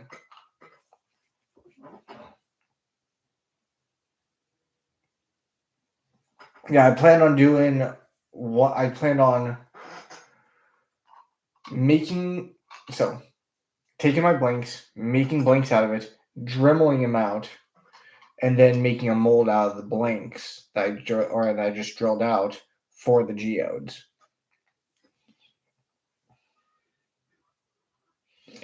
So, like with this one had the onyx extra fine glitter in it to kind of give the effects of a starry night. So I'm debating, do I even want to ink 2.0? Like, does that really need inking because it's got the glitter? And the idea was that it was going to be silver. So I reach out to you guys, help me out here. What color should we ink Nebula version 1.0 and version 2.0?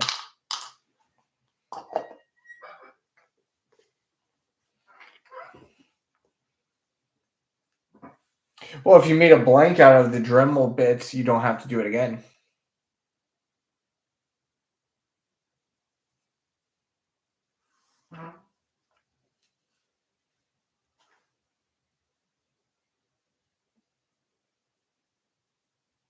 One silver and one gold. So which do you think would be best for the gold? Are you thinking the 2.0 for the gold or for silver?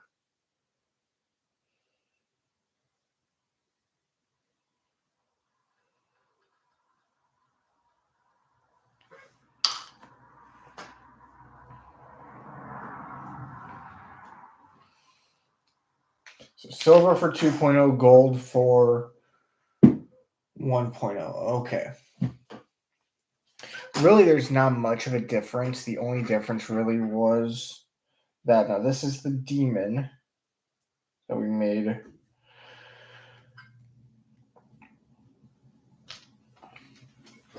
That's orange. What are you? You are another Nebula 1.0. Okay.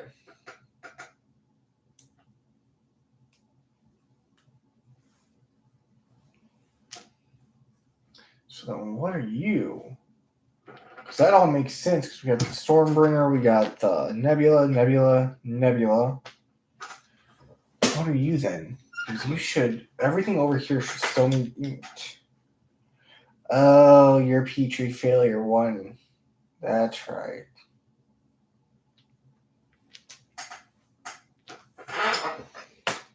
Yeah, you don't get nothing.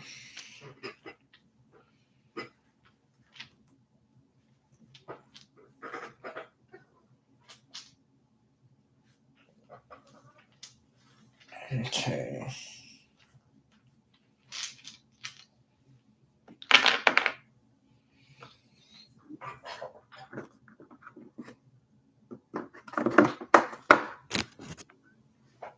Okay. That's the dry rust effect. That's not what I was looking for. Where is my orange? That's not it either.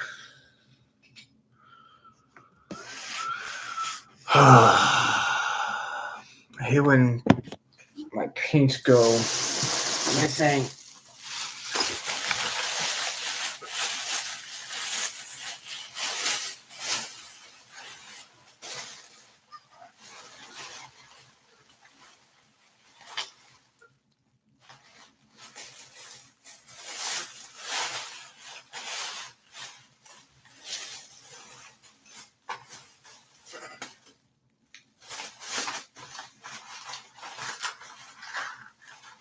That's a serious question. Where is my orange? Because now I don't see it at all. My only lava orange, too. Oh, I see it now. I'm just blind.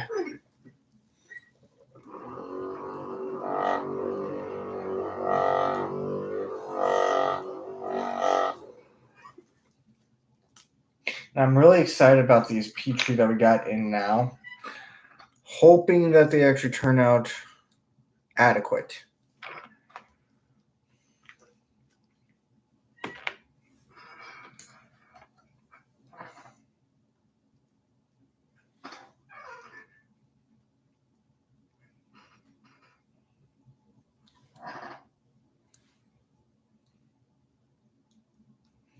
See, the one issue I have with inking with orange paint is it never wants to stick.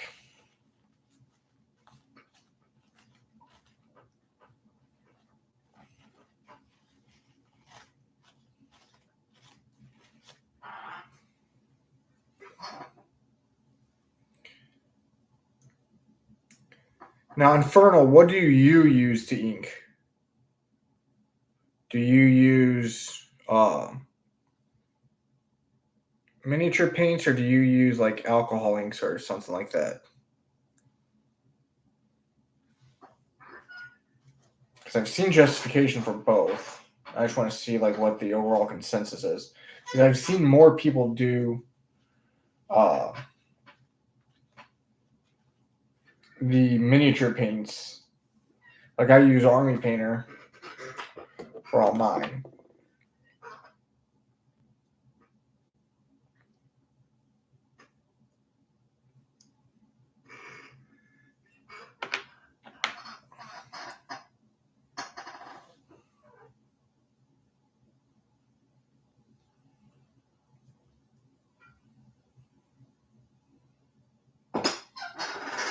Nail polish, craft paints.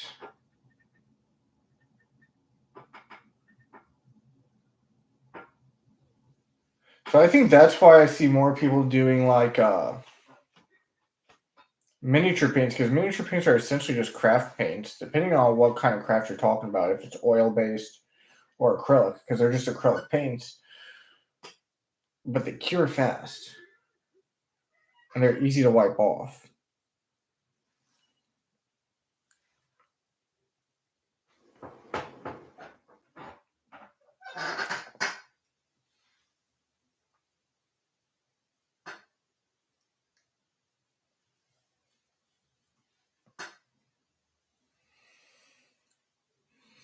That's fair. If you're not miniature painting, it does get expensive. Like me, I can justify it because not only am I painting or inking, but I mean, I'm also miniature painting. Oh, that sounds like it sucked.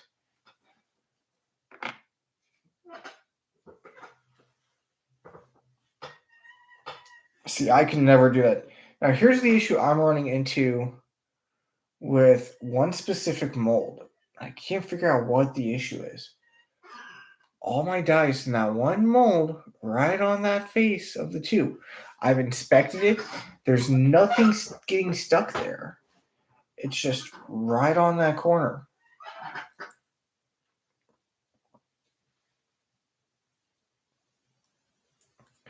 You are a trooper, and that sounds like it sucked.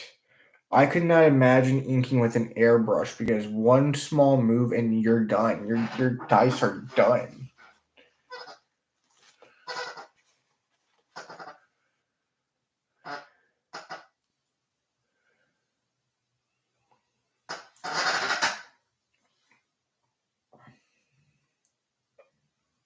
Like if I had the time to ink 78 dice in one day, oh, I would definitely do it. I wouldn't use an airbrush.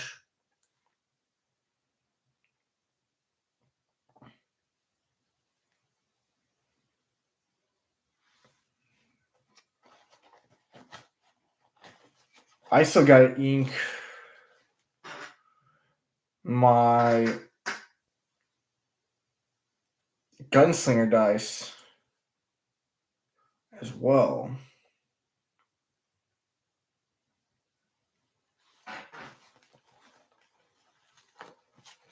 It's another set we got to ink up. So while we're inking, let's just go over what everything costs real quick. So, if I'm not mistaken, we took the bullet dice without the dice box off the list. So the only way to get the Gunslinger is the $24 version. You get the dice. You get the dice box. And like the only thing that I wish more. Oh, hang on. Nope, that didn't work. I was thinking that those were spinning. The only thing that I wish more is that these actually spin on the inside. Like if I could build some sort of mechanism to make them all spin while in the full cage.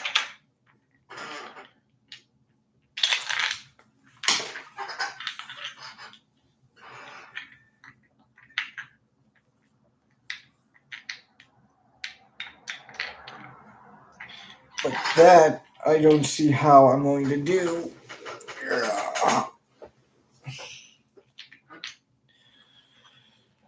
Now, bag dice like this, cheap as we can go, $18.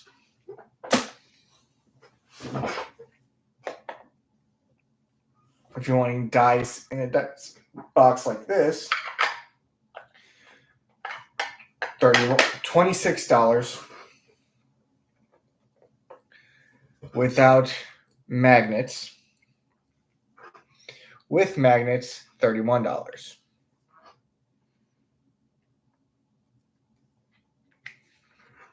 If you're wanting the honey pot, which does come in multiple colors, that is going to be $35.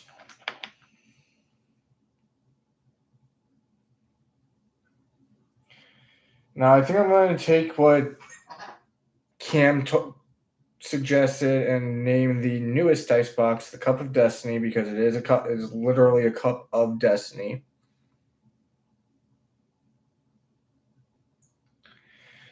And that's also going to be $35.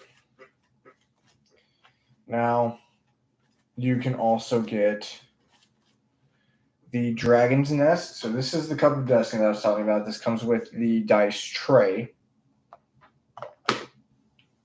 You can get the Dragon's Nest,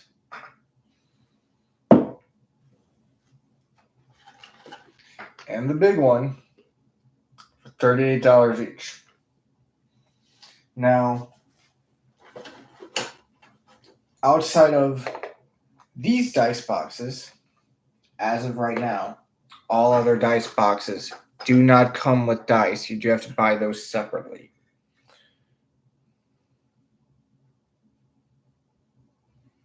Now, I can ship them with the dice box, but they do get sold separately.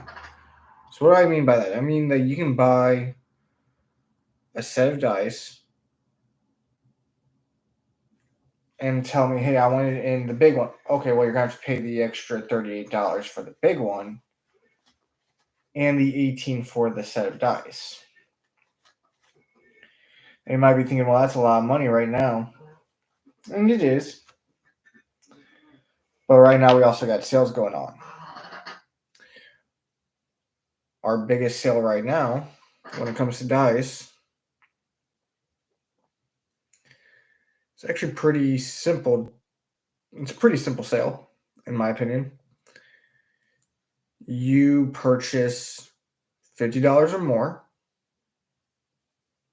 worth of dice. That does include dice boxes. And you get 10% off.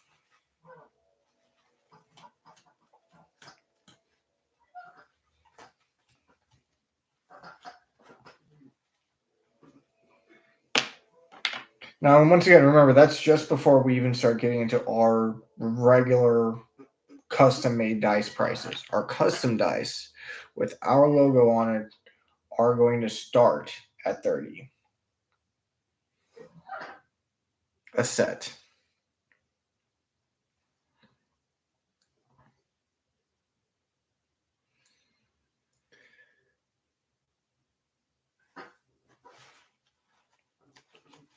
Now, to get them with a dice box is going to be 35. Magnetized dice box is 40.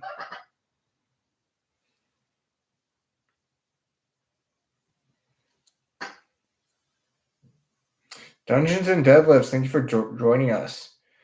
Astronaut Hutch, thank you for joining.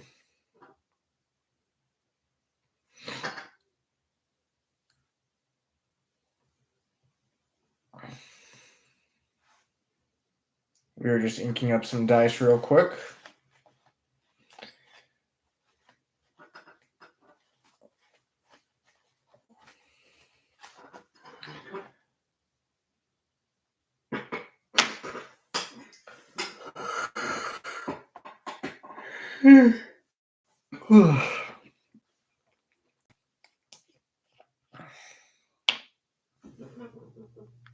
This is the demon.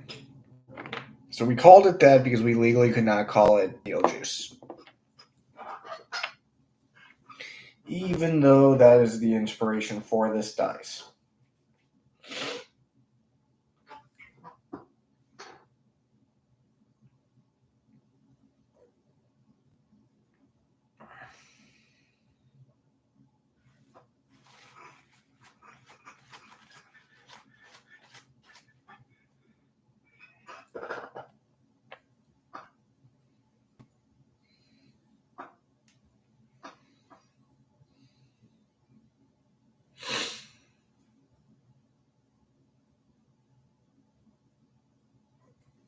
I think the only one we haven't actually shown off on TikTok with its own video is honestly the Emerald Skyline. But that's only because I'm not a big fan of it. It was one of our first sets. I was testing out the mica powder.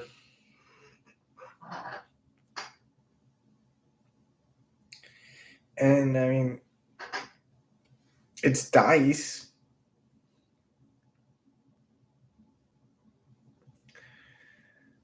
But that's just it. It's dice. I know we haven't promoted the Excalibur in a while as well. That's just because with the Excalibur, we got to figure out one, either how to make or how to find a dice box that will actually fit them for what we have made them for. So we have a mold that is actually a dagger. And with that dagger mold, dice don't fit well in it.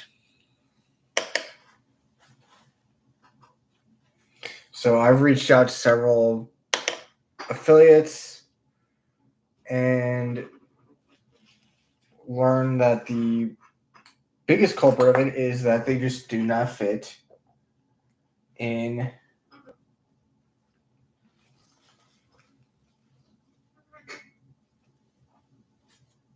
sharp edge dice. Here's the issue with that. All of our molds are sharp edge dice. There's not a single mold that we do not have that is not sharp edge. Unless you want to count the bullet dice, which have their own dice box as non-sharp edge dice. This is the demon. Jekyll and Hyde is a good one, I will say, that we made.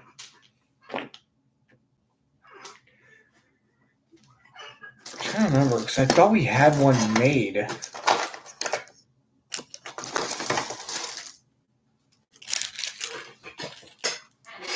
To be sold.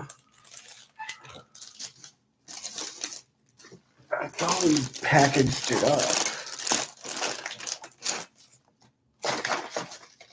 Unless it was just one of the few that actually didn't. Because we have 3 right here, and I know what 3 of these are. It's a watermelon. Or not a watermelon. 2 strawberry lemonades.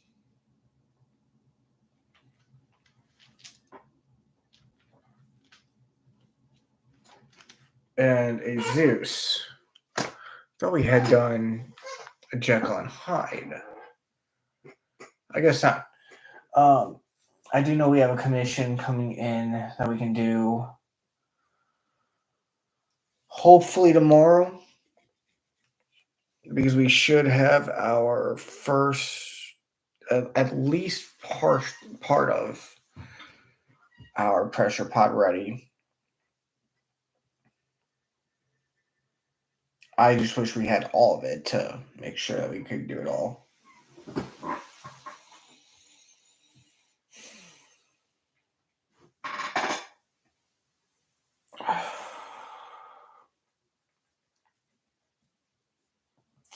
But I think that is going to be it for tonight.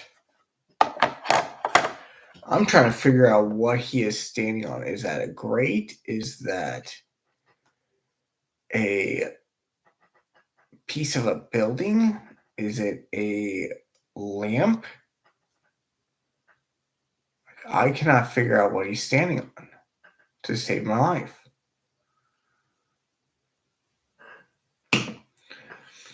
But we will worry about that tomorrow. Hopefully our dice are fully cured in the morning for us to check and make sure that there's no defects. Pretty much what we do is every morning after, I'll at least take the face off. What I mean by the face off is this. So this should be good enough to where the only thing I got to worry about is the sides. Yep, that's what I was worried about. Should just move the camera. I gotta take a shower anyway. Then I'll all come off in the shower. So like the lid is what I gotta worry about. Because, well, with that one, I mean, there might be, I see 2, but those are 2 different D4s. I do know that. There might be a little bit of deformation right there.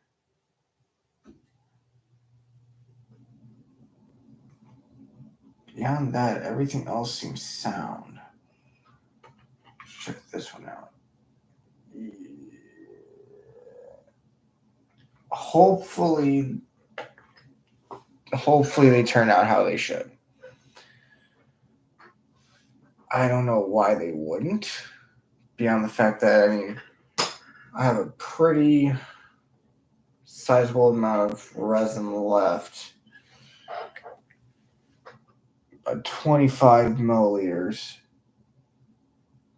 that could have gone onto the mold. So, I mean, maybe we just didn't pour enough on them. That's the only other thing I can think of. But hopefully we'll actually have our Petri ready to go. Hopefully it'll actually show up this time. I'm more excited about the blue one because the blue one is Pinata Blanco and Pinata Teal. It's not the traditional Let's Resin alcoholics that I've been using. It's more of a name brand. And most people swear by the Pinata Blanco, which is their white. I've just never used it before, so I'm not sure if that will change how it works or anything like that. But essentially what's going to happen is once we get I'm going to clip these together so that we can actually, have them ready. once we get our molds, or our dice masters, I should say, from, what was that? Oh, that's sweet. I didn't know it came with that. That's so cool. So this is a key to be used for the larger mold.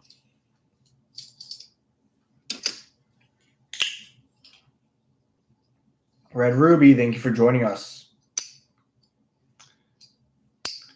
Essentially what we're doing is we're just getting our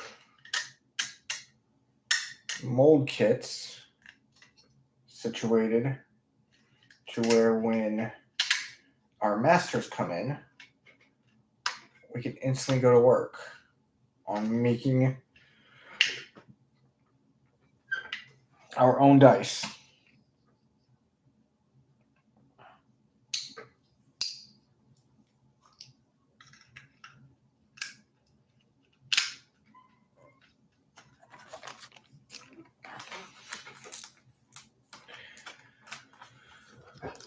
Oh, there's one half, there's the other half. Miguel, thank you for joining us.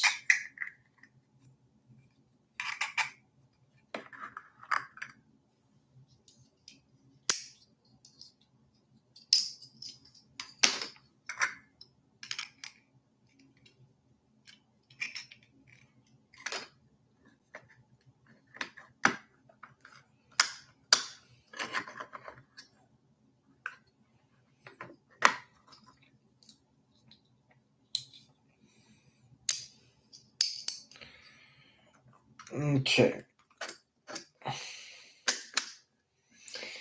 Now, with that being said and done, we are going to call it a night here. I have to go and jump in the shower.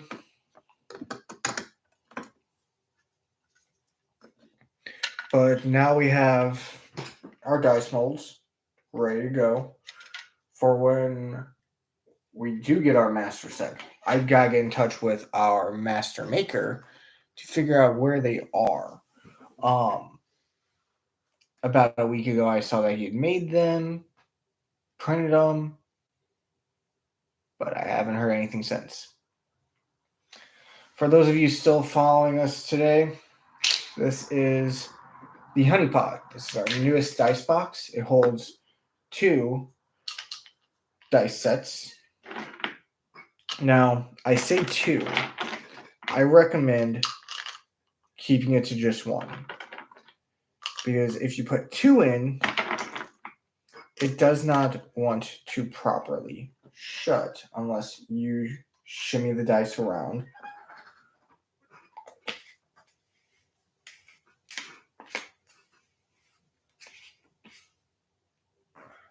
So, as you can see, we got 2 in there. It's doable. I wouldn't trust it.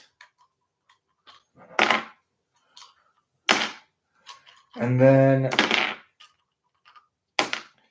I think tomorrow we're going to do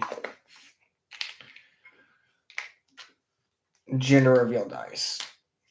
And how we're going to do that is we're going to put 1/2. We're going to let it cure 1/2. Minner, thank you for joining us. So, unlike this set, which failed, what we're going to do is we are going to do half and half. We're going to do 1/2 blue, 1/2 pink. Whatever color the baby is the half that is going to get the glow-in-the-dark resin. But we're going to split it right down the middle. We're going to charge up the dice. We're going to explain how to charge them. Explain how to charge them up as well. And we're going to do like that set's going to take 2 days, over 2 days to do, because I have to cure the first part after mixing and everything like that, and then I have to cure the second part. But we do got some things that we have now. So this is our Cup of Destiny. Not only is it a dice box, but it also functions as a dice tray.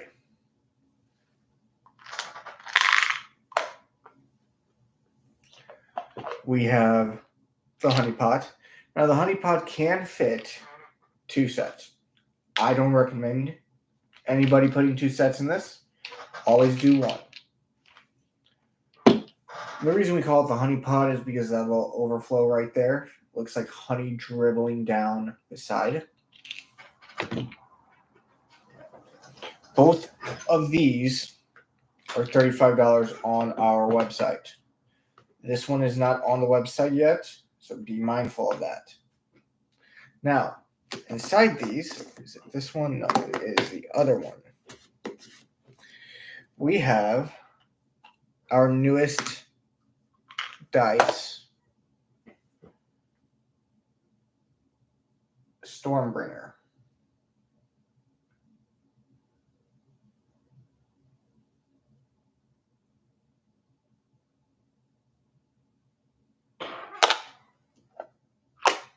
So that's our newest dice that we're having, that we're going to do, like similar to how we do the watermelon or the lemonade, strawberry lemonade, or really any of our other multi-sale or multi-produced dice that I give a name to. That's what we did with this one. We just called it Stormbringer. We got the Dragon's Nest. Now, this is hefty. Like, that's not opening now. This is also a deformed Dragon's Nest. So I have to double check and make a new one to see if that'll actually hold the way hold like it is now. But this is $38. The reason this is $38 is because this uses more resin than this.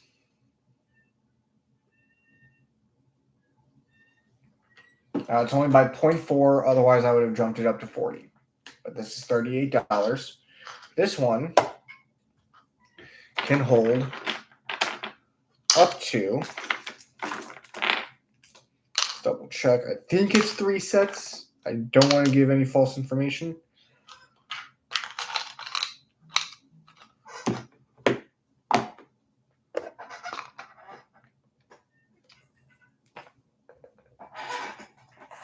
Yeah, 3 sets, but it won't shut on 3. So 2 at most is what I recommend for the Dragon's Nest. Now you might be thinking, well, if I'm going to pay $38, why wouldn't I just pay for the big one? You can definitely pay for the big one. I mean, with the big one, you get, for the same price, a dice box that can hold, bear with me, 3 sets, possibly 4. Let me pull out all these bullet dice real quick, and we can test that theory.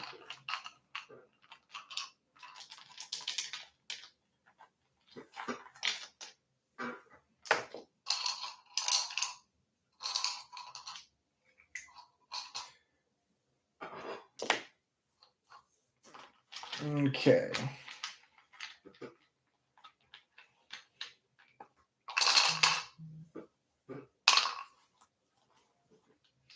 So right now, I have 3 sets in here.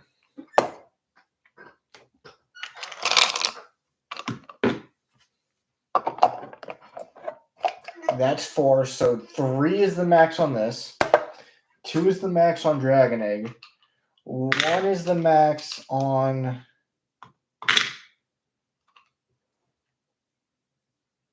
Okay.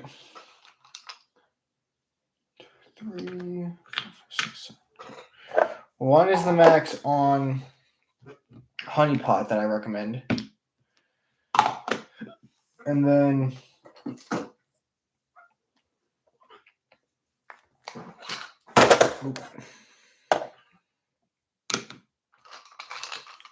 with the Cup of Destiny,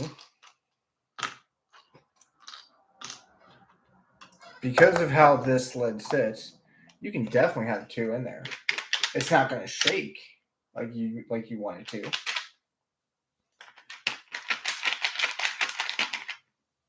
But you can hold 2 in there.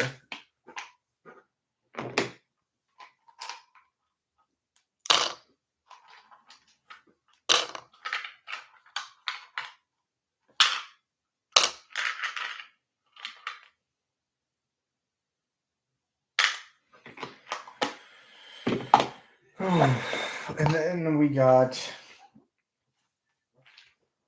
all our sets that we're actually selling. With the dice boxes, with our individual dice, like here, I'll just grab one of these. Like this. This is strawberry lemonade. So individual dice like this. They come in this little black bag. That's $18. For $8 more, at $26, you can get it in this dice box. Now, the dice box can be magnetized, but the $28 version or $26 version is not magnetized. To get it magnetized is $31. So, you got options there. We also have a lot more options coming for dice boxes. We have a coffin, a cauldron, what else? We technically have a skull. I say technically because the skull is more of like a paintbrush holder or a water cup. And all this can be found on scarecrowminiaturepainting.card.co. And of course, we have the Gunslinger. With the Gunslinger, you get a full set of dice shaped like bullets. Now, they can be inked. Gunslinger can also be painted if you want the tip to be a specific color, or the portion down here, or even specific colored inking. That all can be customized. Now, we used to do, you can do the bullet dice and this, or the bullet dice standalone. We have changed that. Now it is strictly going to be the Gunslinger with the dice box, which is $24. So for $24, you get a dice box, you get a set of dice shaped like bullets. For $35, you get a dice box that unscrews, so you don't have to worry about losing any of your dice. And this, I do want to make something clear. These three and the Dragon's Nest are all sold individually. So what do I mean by that? What I mean is, if you come and you go on our website to buy the Honey Pot, because you like the fact that it holds a set of dice and that it unscrews, that is sold with just the Honey Pot at $35. So if you want a set of dice with your Honey Pot, it's going to be $35 plus the $18 minimum for the dice. I say minimum because even after we get our own custom dice, which hopefully will be here any day now, we are still going to use these older molds for our more economically friendly side. I say that because of the fact that with these older molds,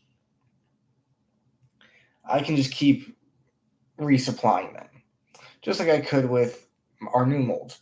However, our custom dice is what we gotta look at as a whole. Because with the custom dice, that's going to be minimum $30. Now, the reason that they're minimum $30, I have to pay for the silicone. I have to pay for the molding housing, such as these. I have to pay for the transfer paper. I have to pay for the masters themselves. And then I can actually make dice out of the molds after I make the molds. It's a lot of time, a lot of patience, a lot of material. Whereas with these molds, I just go on Amazon and I just got one down here. Hold on. With these molds, I can just go on Amazon, Google dice mold. You'll see 80 of these. 80 different retailers, all using the same molds.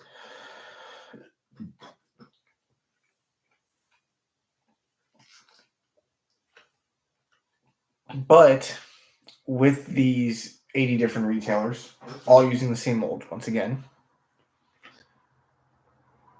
they're using the same dice as well. So I can justify spending $9 on these flimsy molds to help save you guys some money, which is why the singles, the individual dice bags are still going to be showing as $18 on our website, but then there's going to be a separate section within the dice section, similar to how we have the dice boxes, and that's going to be custom dice. And what I mean by custom dice is specifically our custom dice that we make with our own molding housing, we make with our own masters, has our own logo on it. That's going to start at 30. Then if you want it in a dice box, that's going to be 35. Then if you want it inside a magnetized dice box, that's going to be 40. Now, the reason I bring that up is because the last thing I want somebody to do is say, hey, I want to get it for $35. Okay, that's with a dice box. And then think that they're going to get it with the honey pot or the cup of destiny. No, these are both sold separately. You do have to buy them individually. It's not like these dice boxes right here. Big Daddy Dragon, thank you for joining us. Just going over a couple of things. This is our newest set. This is Stormbringer.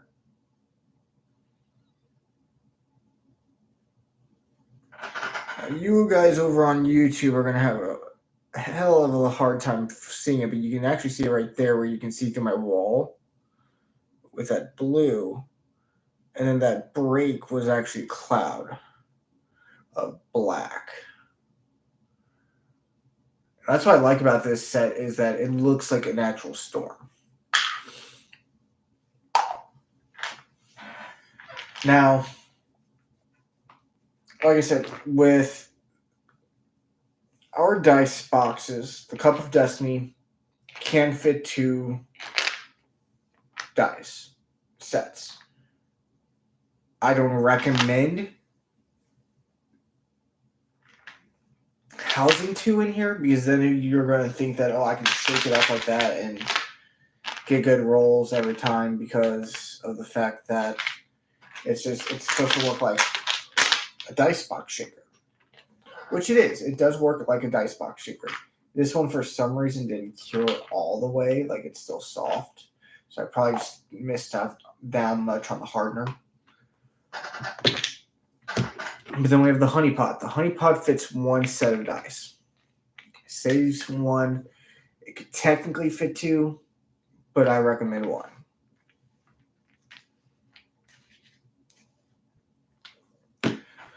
We got the Dragon's Nest, which can hold up to two, but I recommend, or it can hold three technically, but I recommend two. For those over on YouTube, this is the Dragon's Nest. A picture of this should already be on our website, just so you guys know.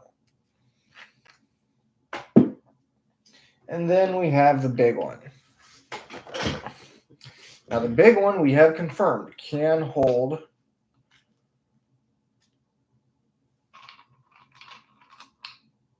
1, 2, 3.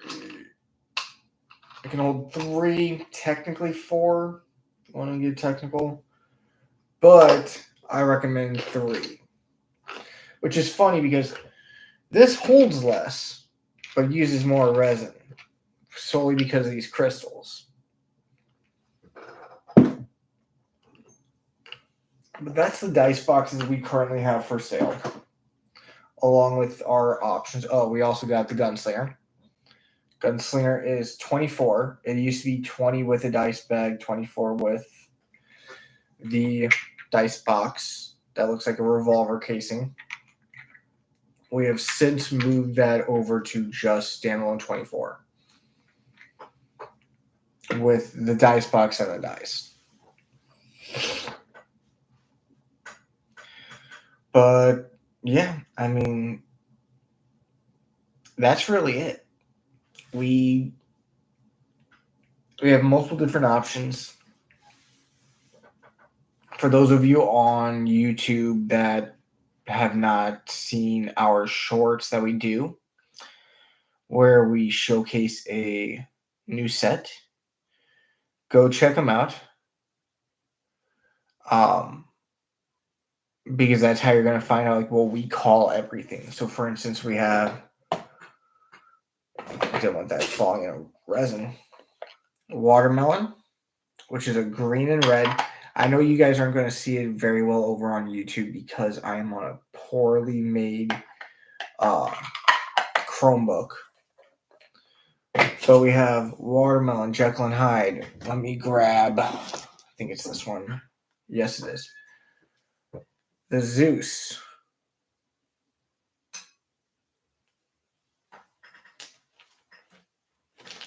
We have Nebula, which we still have to ink up. We have the Demon that we've inked up. We have a lot. And we're just going to keep making more. I mean, we got more dice boxes coming. One that looks like a coffin and one that looks like a witch's cauldron. So those two I'm kind of looking really forward to because those two I'm definitely going to be doing like a sale on like Halloween. Oh, Beard and Brush, thank you for joining us. We were actually just about to end our live. We've been going for 3 hours, but I also need to take a shower. We were just going over everything that we do. And definitely, you guys over on YouTube and you guys over here on TikTok, you guys already know this. Definitely check out our miniature painting. We do offer miniature painting starting at $15 per hour.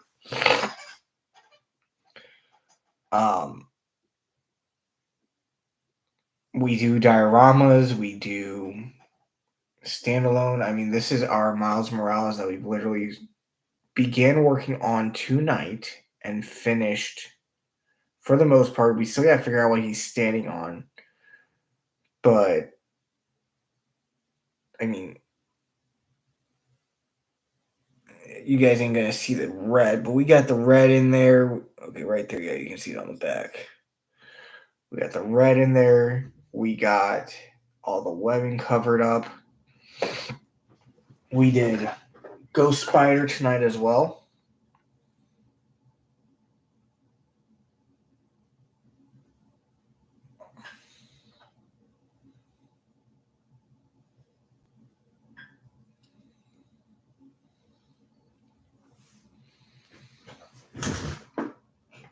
We got we got Green Goblin somewhere over there. Oh, where did Green Goblin go? Or did my son grab on and run with it? Nope, there it is.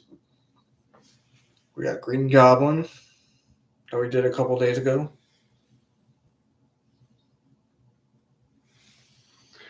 We got the Red Skull we did a couple days ago.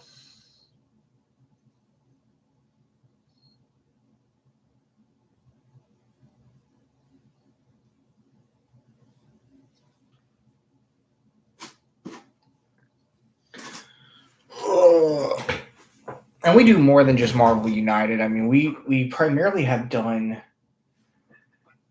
Dungeons and Dragons based. This was more so I needed mass-produced minis quick for a fair and cheap price. So I was like, just give me the cheapest miniatures you can find, which were the Marvel United miniatures. And let's just get going. Because this is the quality we can do. And I don't know how well you guys can see it over there. This is on our website already. This is our Wendigo. Now, the blood on the fingertips that's dribbling down, that's all UV resin. Same with the base. The flesh in its mouth came with it, but we did add a little bit of UV resin to it. I know you guys over on YouTube have a hard time seeing this, trying to get it to where I can show it off. But there is some green moss, like algae, growing on underneath it, which is causing it to like glow a sickly green underneath. But that's more around the style of what we can do. That's one of our better miniatures that we've done. But yeah, I mean, just check us out. Regardless if you use us or not, definitely spread the word. We do have open commissions right now.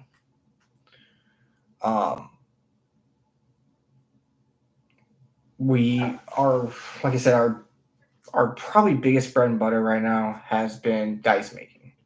So we've been doing a lot more of it on our lives than miniature painting because we're getting more molds, we're getting more stuff to test, we're getting more stuff that we can actually use. A good example is the chess dice box. We finally realized how to build that. It sucks, but we finally realized how. But with that being said and done, we're going to call it a night here. I hope everybody has a good night. Thank you and have a great day. Bye-bye.